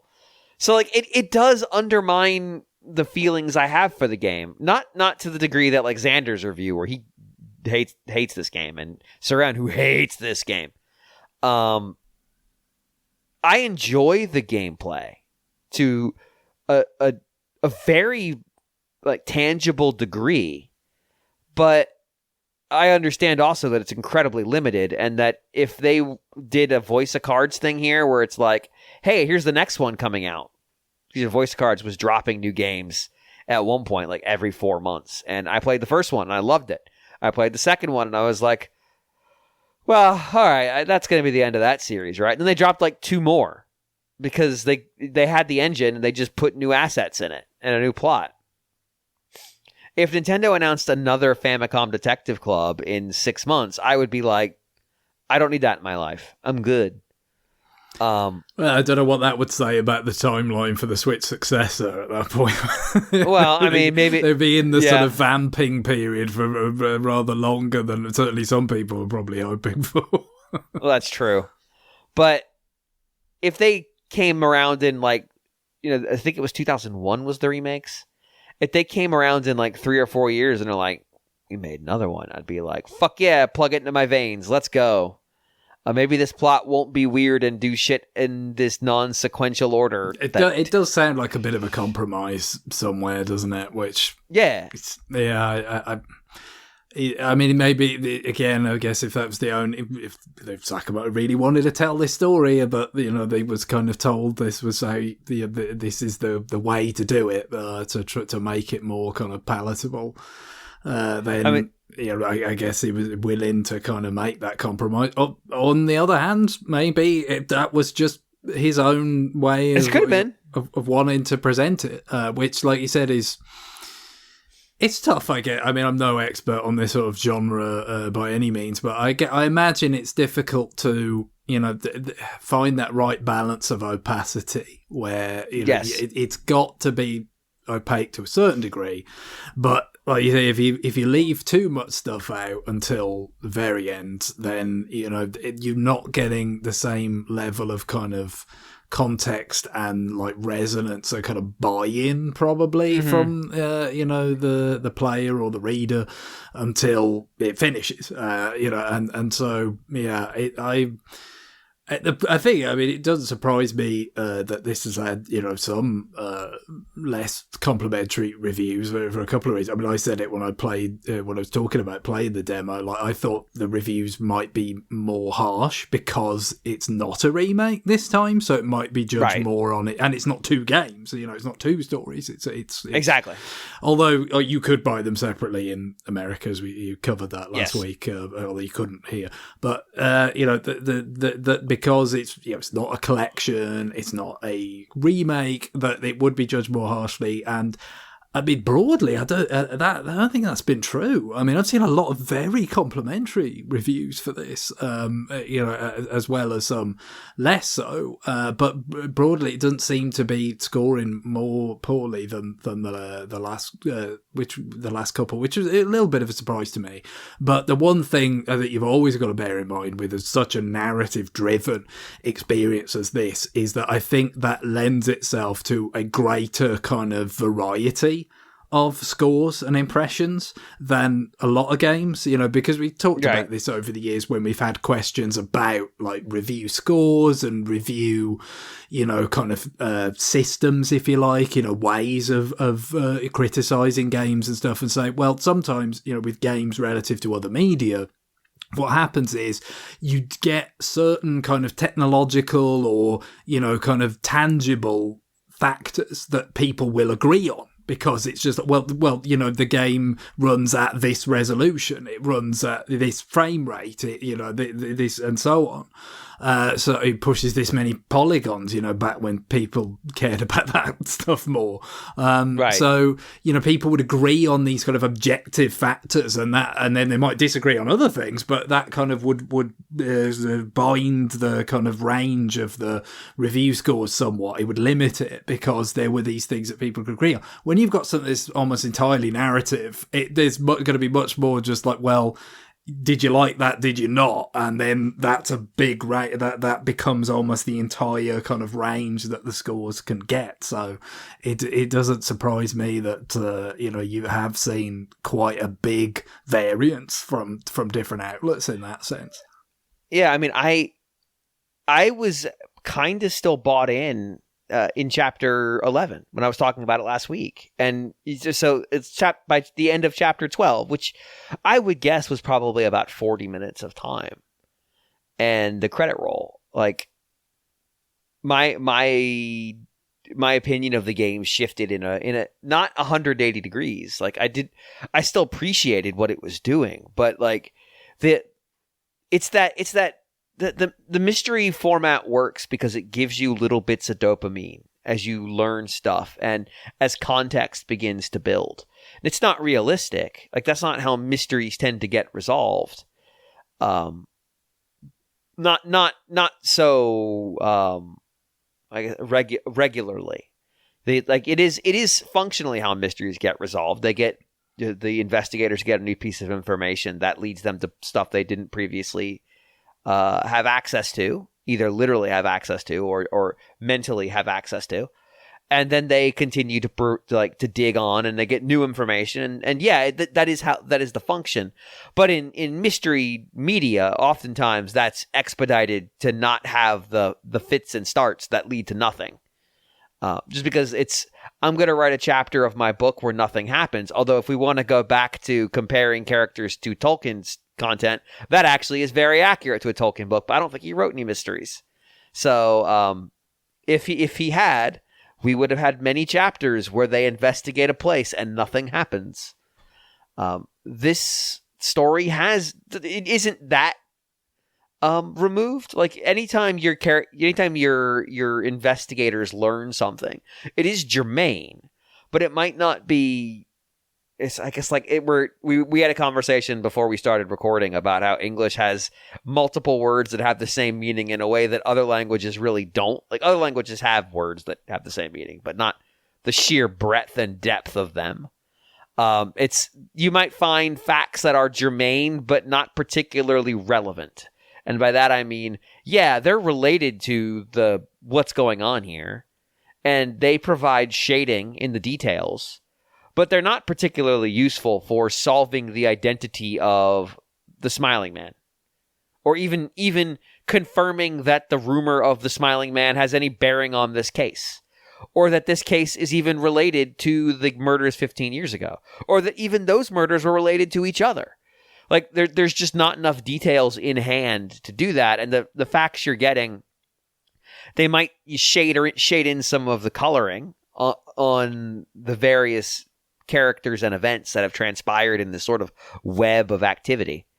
But they don't necessarily give you any of the connective tissue to unite these major themes, these major topics into a coherent narrative.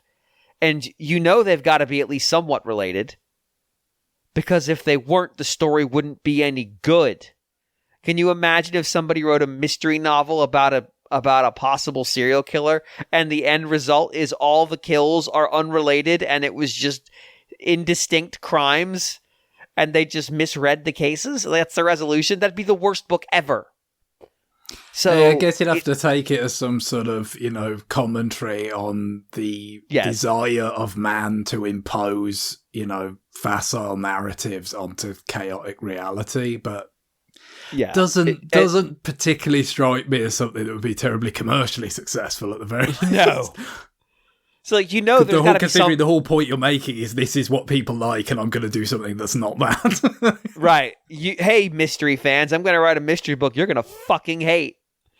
I mean, it's things like that have been done in literature and films, where somebody says, I'm going to go against what the audience is thought to want. I mean, of course, that does happen, but yeah, generally speaking, there's obvious reasons why people don't.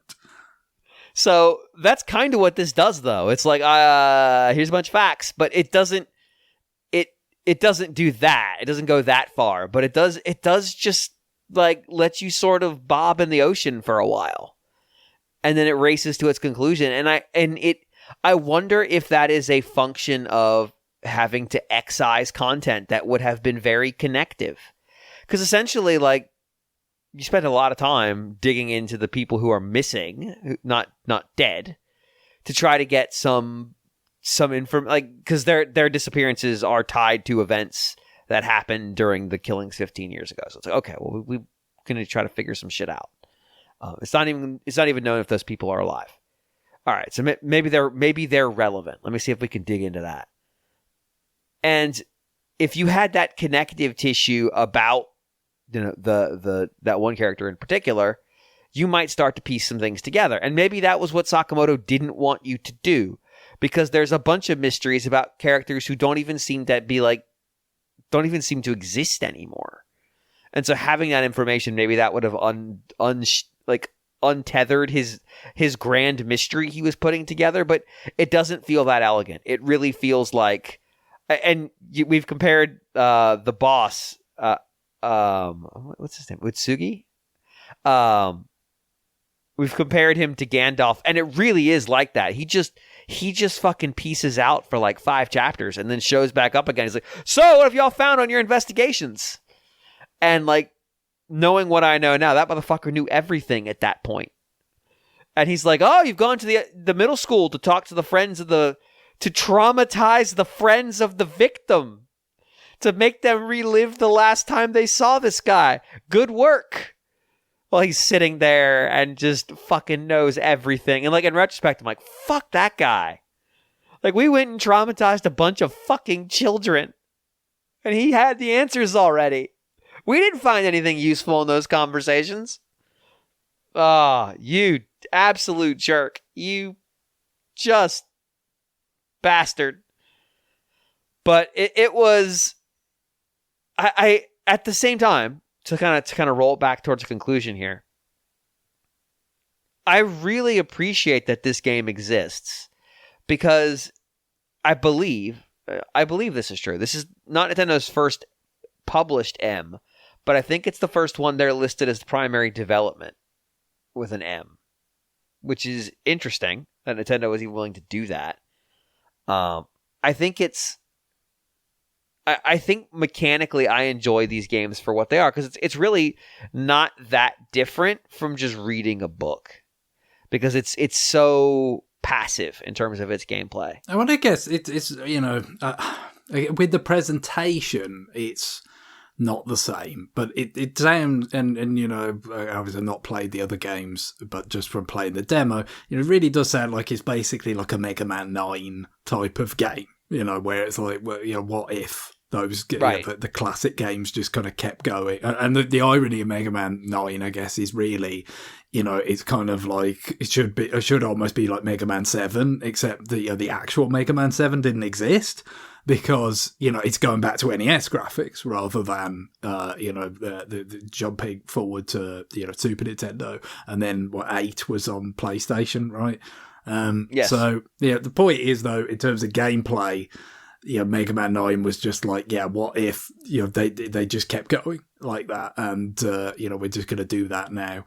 And so, that seems to be, what they've done with this. And so it's just, for people that don't have that kind of experience of playing those games to a great degree, maybe it's going to be a challenge again, as I kind of said with the demo, talking about playing the demo, not having a lot of experience in the sort of area. Like, there's distinctions between the various adventures, outright visual novels and so forth, but there's generally been a lot of interest in these sorts of experiences in recent years, and so it's kind of how much would that help or hurt, I guess, what I mean. On the one hand, it's probably somewhat helpful that at least the general kind of this sort of narrative driven experience is very much something that does well, has its kind of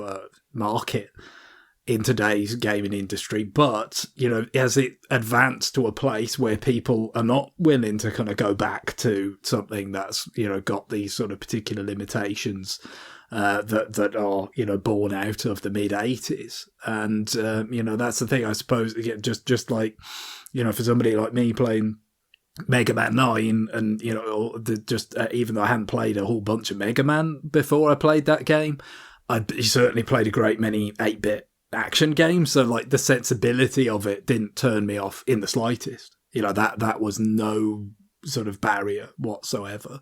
I guess the question would be, in this case, how many people are out there for whom that's also true with this, right? I mean, I really have no idea, because I mean, it might be less like within the kind of Nintendo fan base, it might be more people that played PC games in the 80s rather than because obviously they didn't get localized in the 80s. Yeah, I mean, it's impossible to have nostalgia for these ultimately because we didn't experience them. Now, I think it's time for one of the Famicom Detective Club characters to become playable Smash characters, because I just stop their final Smash is just stop the game and it asks a bunch of questions, and so actually got a good. It's just like who was the first player to get KO'd or stuff like that. You can imagine asking you stuff about what happened, like who was the first player to get a kind of a particular item, get like the blaster or something like that. Like, you could have, I mean, at least an assist trophy, I would have thought is like legitimately with it. I'm kind of surprised. As far as I know, that didn't never happen. Like trophies probably, or stickers, or the various. I think there was a trophy. The various like versions of that concept where have probably happened, but an actual assist trophy where somebody comes on the screen and does, because I mean, you think about some of the really obscure sort of like Nazo no Murasama Joe character as like an assist trophy, and also, like that Devil World, Devil World, exact stuff that was from the Famicom era. It didn't get localized to America anyway. In the case of Devil World, like that. I am a little bit surprised. I mean, again, it's kind of not immediately obvious how it manifests itself, but like I am a little bit surprised that hadn't happened already. But now that they've done the remakes, they've done the original one. Like, I mean, let's face it, you gotta think about some stuff. I mean, God, it's hard to think about what's left to go, what they can do, like where they could go with Smash after it got to such an expansive state at the end of Ultimate. But it's gonna happen. Like, they're not just gonna. Well, those 40 million, we don't need that again. So, we're good. Yeah, you got to think about something. Well, like, I actually had this thought at one point. I was like, okay, what if it's a Detective Club stage, and the protagonist or Ayumi Tachibana show up on screen, and one of the characters in the level is picked randomly when they call you over there. So it's either the call command where you can pick somebody to talk to. And then suddenly that character's portrait is up on screen talking, and everyone else is just fighting on top of the text prompts and stuff. So one character is no longer playing the game like everyone else. They're now the stage, and people are playing on them, and also the menu prompts. It goes a little bit like the Picture Chat stage, but a little bit. But if Picture Chat was a kind of adventure game format. But that person, instead of playing the game now, is responding to the questions that one of the detectives asks them. So they get text prompts to pick. It's like, and if they get it wrong, they just get smashed off the stage. Just like, they're gone. Boom. Yeah, or it was like the WarioWare stage with the mini games. Like, it's kind of like that. That would be very stupid and immensely enjoyable, and tournament players would absolutely detest that stage. And of course, you got the gamer stage where from Game and Wario, where the 9 volts mom or whatever comes out and the screen, and very Japanese horror style, and that ends up if you get caught in a gaze, that a lot of the time is going to get you flying off the screen. So yeah, any number of get the common thread there, that kind of R&D1 lineage. So I mean, you could make it work. I'm looking at the ESRB write up for this game, and it is littered with spoilers, which is wild. So I'm going to try to talk around them. Some cutscenes depict instances of violence. I'm going to summarize this and say child abuse, strangulation, a corpse, self-harm, I'll word it that way. Some depict corpses lying in pools or trails of blood. The game contains plot points dealing with abuse, murder, teen suicide, self-harm, and then the last sentence, the word SH, a pound symbol, T, appears in the game. ESRB, just write the word shit. You've described all this stuff, and now we got to filter out the word shit. The thing is, there's an irony to this, in my opinion, but just hearing you read them out, and that's the thing, right? It's like, well, when somebody just kind of collates it all together and then just it sounds like a lot, right? It sounds like that's a bit much, but then you think, but when you would actually, play the game, this stuff is all interspersed. It's not all happening at once. But from what you've said, there's, in a sense, there is this part where it does all happen at once. It does. It does. And a lot of that stuff comes from that era, that part of the game, either the last couple chapters this or backloaded the sort of thing. And I do wonder about that in terms of, if that just makes it harder to, what I mean? Like, there's a few different ways you could go. I mean, I know Xander's review seemed to sort of have a particular criticism about a tonal whiplash, you know what I mean? Because you've got some, even just in what I played with the first couple of chapters, right? You've got these kind of things of like, the junior cop that's a bit of a doofus, or, this, that, and, these kind of frivolous elements. and then juxtaposed with the, you know, the really kind of unpleasant stuff. I can imagine, you know, for some people, it's just like, yeah, when you introduce that level of unpleasantness, for me to remain bought into the narrative, it's got to have a certain kind of tone that works. Otherwise, I'm just going to kind of check out of it a bit. So, in one sense, maybe backloading that stuff might have lessened some of that kind of whiplash, because if it had been more interspersed, maybe you would have had more of that problem. But on the other hand, maybe it's a bit too much of a shotgun blast, you know, to really kind of get that emotional, like, kind of, you know, buy-in, to just have it all backloaded at the end. So, I mean, these are the difficulties when you know, grapple with you know, these sorts of themes and this kind of content. You know, if you want to go there, I think, you know, if you do it well, if you could do it well enough, I think you will get a more perhaps powerful emotional response from the player. But you're also making a tightrope for yourself that is really quite difficult to walk. And I mean, you know, as much as I've enjoyed Metroid games and others that Sakamoto has been involved with, there's nothing in those in particular would suggest that this man is, you know, a sort of you know, a high level acrobat narratively to actually walk that particular tightrope. No, and there are moments in the first two Famicom Detective Club games, which I really recommend people play, where it feels like he does do a better job with that. I mean, the resolution of, I can't remember the resolution of the girl who stands behind. I just can't, and that frustrates me. But the resolution of the missing heir isn't that shocking when you think about it. But it's how he got there, how the characters arrive there, with the exception of fucking Gandalf, who knew the way all along. Like that, it is the narrative tightrope he's walking, and he does a pretty good job with it. And also, the final resolution isn't just, we've solved the case. It's okay. Now, how are we going to be armed with that information? What are we going to do with it? How do the characters use that to resolve the bigger problem that's in front of them? Emio resolves the bigger problem with the fucking gun. It's like that's the resolution. So it's convoluted in a really, like, sense of, there's lots of details that get put in there.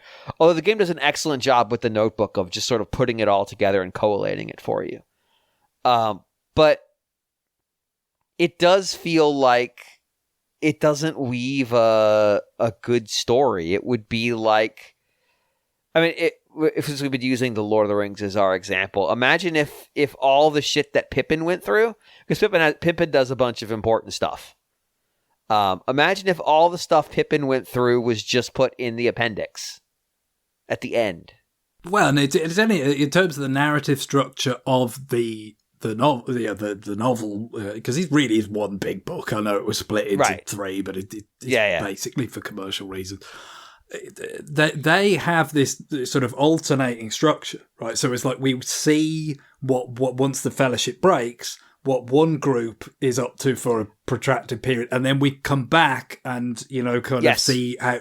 And sometimes you are seeing opposite ends of experience. There's obviously a very, very important element of that in terms of, you know, the perspective of the characters when they go to the Black Gate of Mordor to face down Sauron, and they have no idea what Frodo's been going through, and we don't, because we haven't been told. They sort of leave that on a cliffhanger with Shelob, and so those characters don't know, we don't know, and then eventually, you know, we go back and we say, and again, it sounds like maybe that might have been more, you know, if you could have had that kind of structure. We've got this like almost paralogue going on with the, you know, with the mentor detective. Right.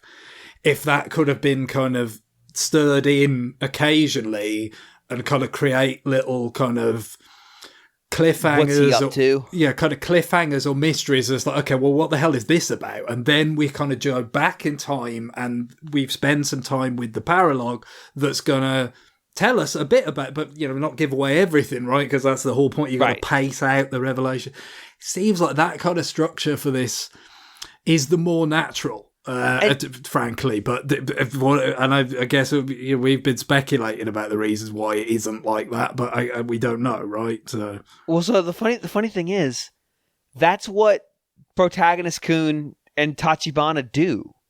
Like there's a section of the game where they're running down parallel threads. And so you play as one for a while, and then it jumps over to the other one, and you play as them. And they're not communicating during the day. A lot of the chapters, not all of them, end with them ending up at the office at the end of a day of investigating and sharing notes. I got to see some of that, where it's kind of also trying to engage the reader, like, have you been paying attention? And we're kind of decompressing at the end of the day and summing up what we've learned. But there's a period where, and this isn't really a spoiler, they're both in the same general area, but they don't know the other one's there. And they're both investigating something different. And so we're kind of bouncing back and forth between them in very small chunks of time as they're slowly approaching one another. Or more broadly, like, she's out investigating at the school, trying to get information about the victim. Protag Kun's out trying to get information about one of these missing people. And they're both doing it on the same day, but, we'll see her whole day of interviews, and then it'll jump back to him, and it's morning again. It's the same morning, and we'll get what he was, and then we'll jump back to one of them basically returning to the office, and the other one's already there, or the other one's already left, and there's a note explaining, hey, I waited for you for a bit, but I'm out. We'll catch up tomorrow, that kind of stuff. So, like, it actually has that structure. It's just they don't let any of the boss filter into the game until after the game's over. Well, maybe that is the other part of it. Maybe it was thought that, if you had 3 such kind of strands to the story, maybe that have been too much, or to kind of and therefore they decided that they could kind of parcel it out to this end sequence. But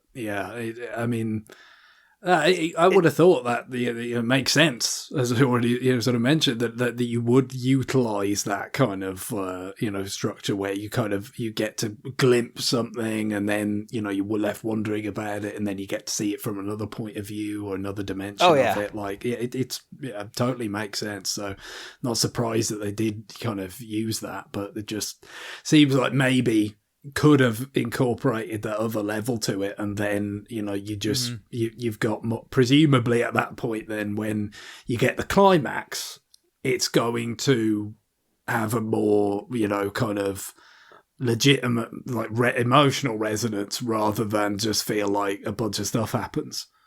Yeah, like I don't even know who some of the players are in the climax. I find out after the fact. It's like, well, this isn't useful right now. This information has ceased its utility. But it is, at the same time, I still enjoyed the time I spent with it. So I guess it's fine. I guess I need to put a prescript in front of this segment to just like, hey, there's going to be spoilers. I talk a little bit about the mechanics at the beginning, bail out after that, because it's almost impossible to talk about this game without delving into its story. Especially because its story is what makes it go or not go. And in this case, it kind of goes and then kind of doesn't in a really weird and interesting way that almost requires I reveal some component of its plot in order to get you there. No, it is. We've talked about this with stuff like Ghost Trick, isn't it?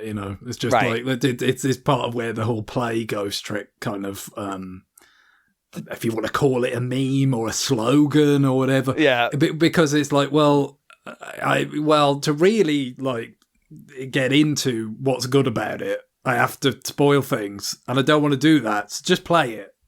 Right. Just play it. Yeah, I mean, Guillaume's joke that people who played Ghost Trick tell other people to play Ghost Trick so they have someone to talk about Ghost Trick with. Yeah, no, exactly. Just play it, so then we can talk about it. That is where that play Ghost Trick thing kind of comes from, I think. So, and obviously, that has, different gameplay elements, but any narrative-driven experience in this way that has these big, like, mysteries about, well, who did this, or, and so forth, he's going to fall into the same kind of thing. I mean, it was like when I was waiting for you to finish Layton versus Wright, because I just needed somebody else to talk about the fucking resolution of that game. Because it's just so stupid. It's so fucking stupid. It's so fucking stupid. Yep. No. But of course, I mean, you as the person experiencing it, like I'd played Ghost Trick at that point. I'd played a number of Layton games. So you're waiting, waiting for, like, which of the, is it going to be, how, like, outlandish is it going to be relative to, like, the Layton ones? How kind of crazy is it going to be? So, yeah, I mean, that expectation is a big part of getting to the end. It's not even so much, like, the particular thing as just, what kind of flavour is it going to be, in that case? Because when you got two games, two worlds being kind of mashed together like that. So it kind of built it up. But I wouldn't say it disappointed either. No, it didn't. I didn't expect Vanta Black, but that's fine. Everything's... And I can say that because it's, like, what that means in context. You have to have already played the game to understand. But, like, it's... Having played all of the content in those series, that's the most fucked up one. And that's saying a lot. Because if you go play Ace Attorney Investigations too, if you have already played the first one. If you haven't played the first one, play that one. But that one fucking goes places. And even the last Ace Attorney game, the one where they go to not Tibet, which is a convenient short flight from Los Angeles, because Japan really wanted to make the localizations team job miserable. That one really goes places, but this is somehow stupider. Layton has one where somebody, I want to say they turn the movie involves the opera house turning into a robot or some bullshit. Like, it doesn't matter. None of this matters. This is still the craziest one. But I don't have that feeling here. Like, I don't have the feeling to urge people to go, like, you should play this game so we can talk about the Great Mystery, because the Great Mystery is kind of fucked up by its own narrative structure. Well, and again, I think with this sort of subject matter as well, you can't have fun the same way as with those. That's the thing. I mean, for me, I've already talked about it playing the demo. Like, I wasn't likely to actually buy the game and play it to completion just because I struggled to kind of carve out the time and not fall asleep the same way that when I was playing stuff like Layton versus Wright, for instance. And then also, if I were able to do that, I'd be going through all of Great Ace Attorney, because that's very long. I've not finished it. That would be ahead of the queue, and probably other stuff that's more fun, because I feel like this game's not fun. It gives you that margin for error. You know what I mean? Because it's like, well, okay, maybe how everything fits together isn't absolutely perfect. It's not totally bulletproof, but if it makes enough sense and it's fun, I can go with that and enjoy it. Whereas, again, the tightrope thing, that's what you make for yourself when you go to this place in terms of the content and the themes, and that's tough for anybody. You know what I mean? Like, but especially, kind of like, well, we've not done an actual new one of these in decades, but let's like do the hardest, let's put it on hard mode and do it now. Like, that's, I mean, fair play to the guy for taking a swing and getting anybody else to sign off on it, but it's not really a recipe for success. No. Transparently. It's fun. It's the fun versus enjoyable thing. Like, I found this game enjoyable, but fun is really hard to use with the subject matter. It's like, child murder, fun. No, it's not. It's not. And there are definitely parts of the plot where, like, I'm starting to get information and I'm like, oh God, I don't want to hear anymore. Oh boy, this is going to be unpleasant. But that doesn't necessarily diminish the enjoyability. You can enjoy a really depressing and sad, like, nonfiction book but you wouldn't say, this is a fun read. It's like, no, it's not. There was a book I talked about when we were still doing the Patreon, where it's a book about a fort on the Eastern Front of World War I that was sieged for like 18 months. And basically the resolution is the Central Powers just bombed it into oblivion, and the civilians and the fort itself were obliterated. It's like, well, that's not a fun book. No, not in the slightest. And reading it during COVID definitely didn't make it any better. But since the whole theme is basically being trapped inside of walls while disaster is all around you, it's like, this is probably the worst time I could be reading this book. Neat.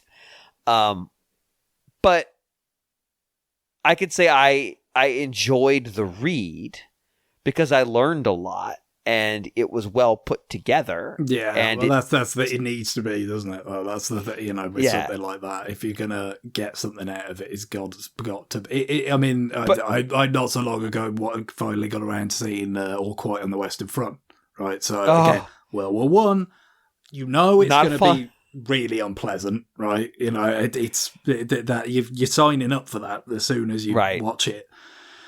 But again, if it wasn't very well executed, I don't think you'd really get much out of it. You know what I mean? Like, whereas when you go to that place of like, we're going to do a movie about the most depressing of human conflicts. Exactly. It's like, there's absolutely value in it, and as an artistic exercise, there's absolutely value in it as a viewer watching it.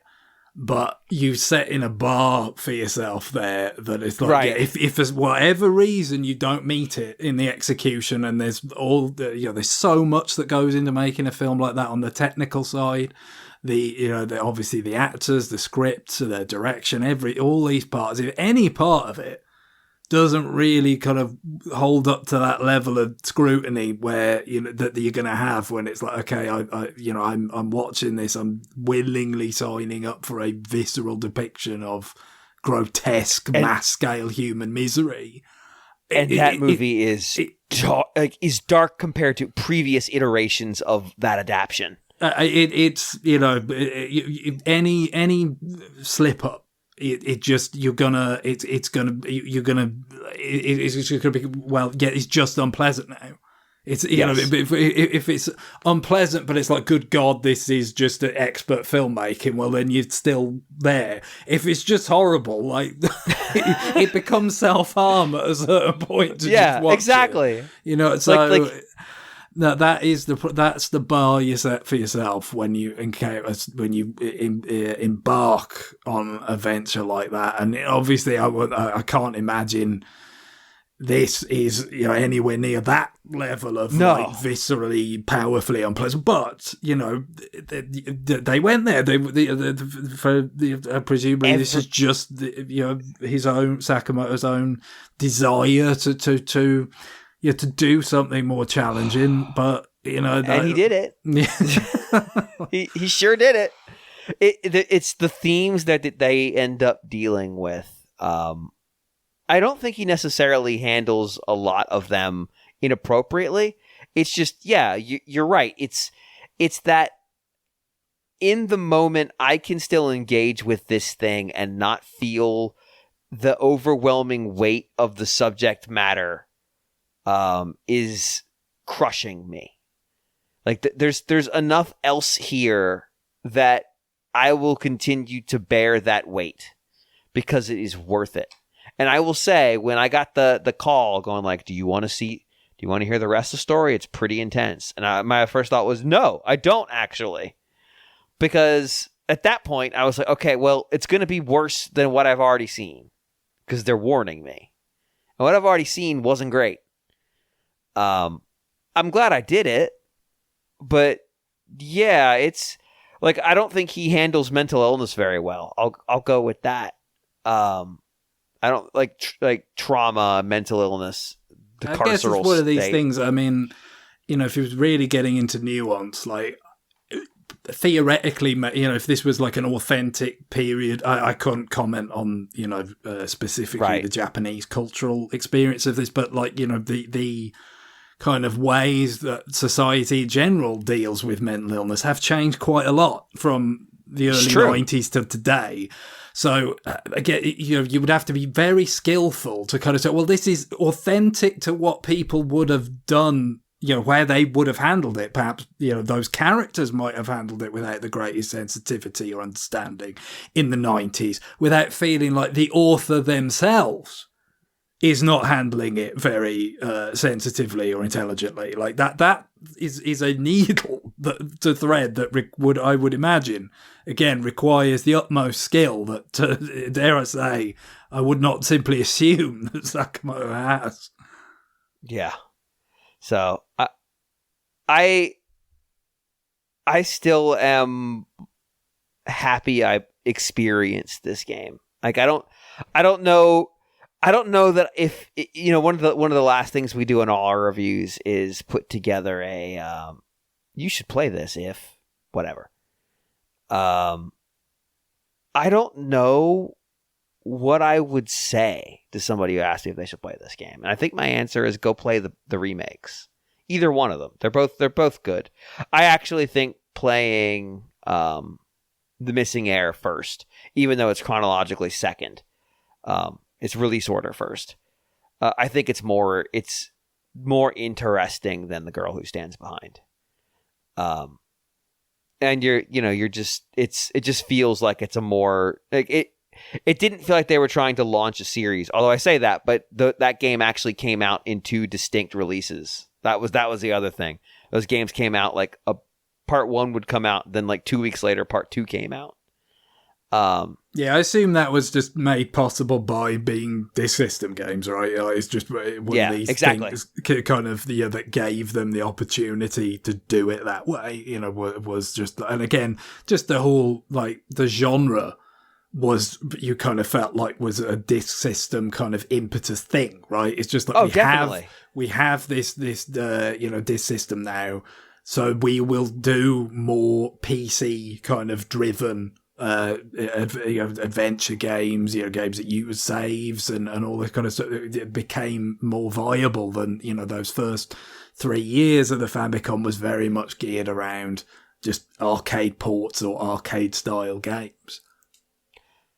Exactly. I think you nailed it. I think that's it very much feels like they were trying to make a game that represents the kind of stuff that were being made on home computers at that point. And they also had more storage space. They were able to jam more music, more images, because there's a ton of art in this game. Because the whole game is stationary art. A ton of text. I mean, there were text limits on how much text you could put in a game. That's why a lot of the English localizations always feel really terse. Because in Japan, why say many words when few words do fine? And I mean, again, the cartridges in the pre-Famicom Disk System era were quite a lot simpler than the ones that would come later. Basically, I think Super Mario Brothers pretty much pushed it as far as they kind of felt it could go at that time. And then, the Disk System comes along and we can do stuff like Zelda and the Famicom Detective Club games and Metroid and Kid Icarus and so on and so forth. But it wasn't really until a bit later where it's like, oh, well, and of course the fact that the Western markets had opened up to the NES and they weren't going to have the disk system kind of concept that is like, okay, well, now we can make the cartridge, we can make more advanced cartridges and it's still not so ridiculously expensive that it's a problem, so that was kind of a whole kind of arc that we kind of skipped in the West because, the Famicom didn't launch in the Famicom launched in 83, basically didn't launch until 86, even in America, because it was only out in New York in 1985.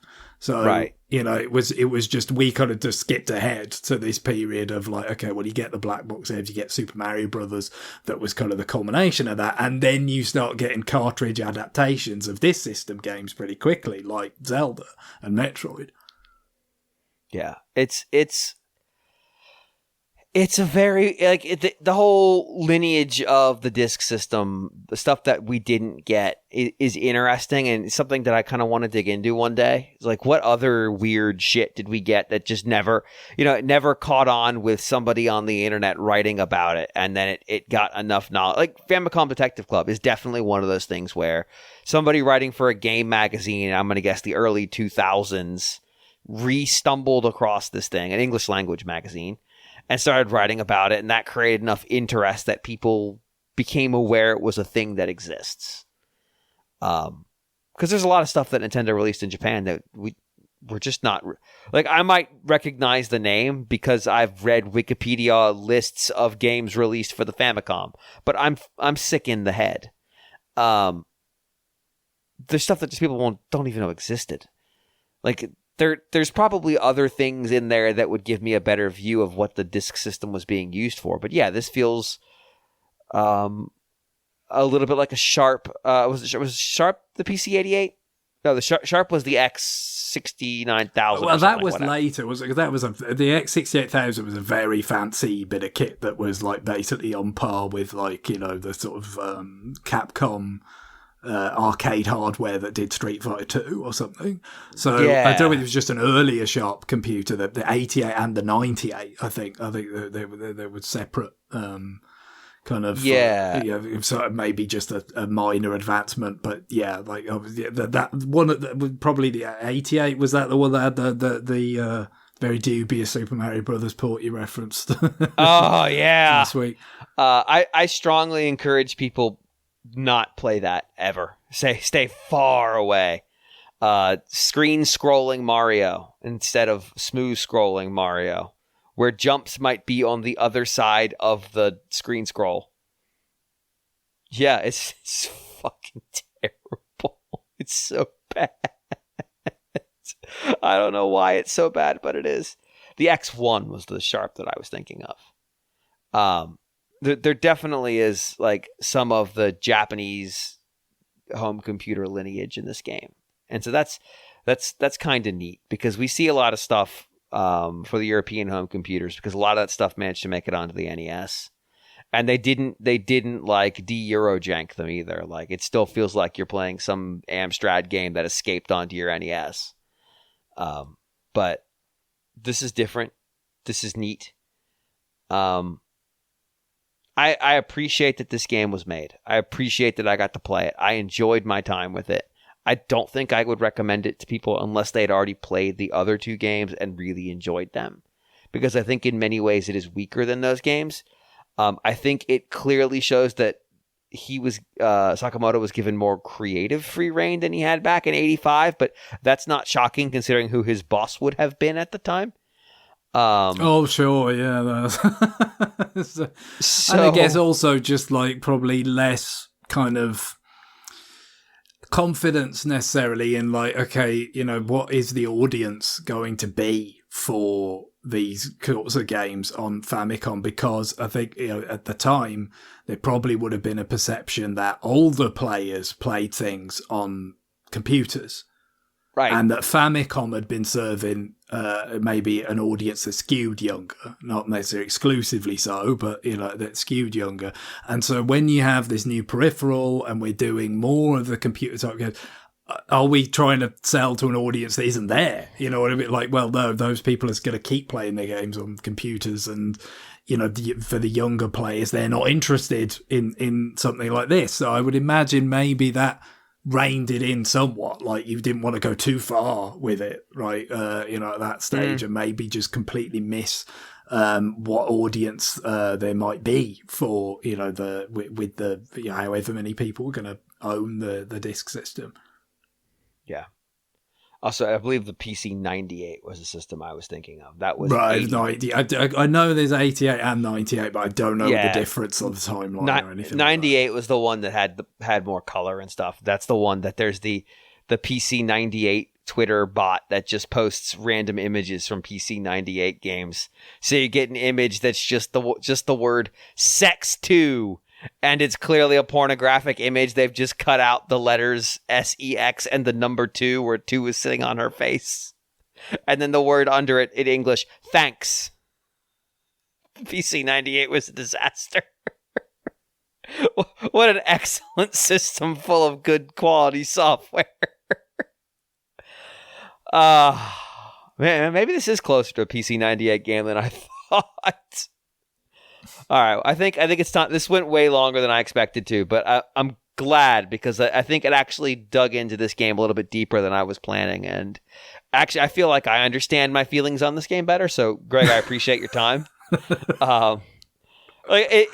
There is something about doing this show where games that I have complicated feelings about, as I talk through them with someone, like, oh, I get why I feel the way I feel about this game now.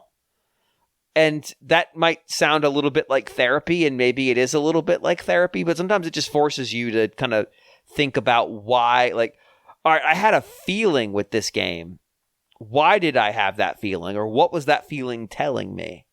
And there's definitely some of that with this one. Like, it's like, yeah, now I feel like I felt really disappointed when they didn't resolve the plot of the stuff that was still left. Now, it did ultimately get there. But then I was bummed I didn't get to do it. Like, well, just gonna spoon feed me this shit? What the hell? And yet I get it now. Like, the fact that we talked about, like, he's a mentor character, but also he's a Gandalf. He actually already knows all the answers. It's like, oh, that's why. Because he does already know all the answers. So he kept the kids away from the stuff that was going to be upsetting and did it himself. And note, he didn't call Ayumi to talk about what happened. He just calls Protagonist Kun. She's not in the room when he talks about it, presumably because he doesn't think she needs to hear this shit. So it's like, oh, okay, I get it.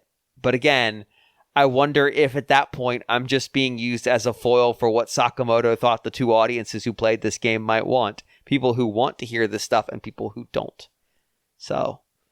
or what Nintendo's internal teams are like, no, that shit's got to go behind a wall. Somebody has to say, yes, I want this. But I think that's going to do it for this. And I know you all already closed out the show. I'm actually thinking I'm going to put a little advisement at the front between the two between segment A and B and explain that what happened. And then say, after the music, Greg and I talk about Famicom Detective Club, talk about the Smiling Man, the Famicom Detective Club, about the Smiling Man. The Smiling Man to the power of 2. Yeah. That's kind of true, actually, but be that as it may. So if you don't want to hear anything about the Smiling Man, you don't have to.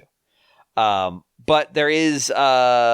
early on, it's gameplay conversation, and then later I get into the real shit and talk about the plot, because the plot is everything here ultimately, and it's impossible to give an accurate representation of what this game is without the plot being a central part of the conversation.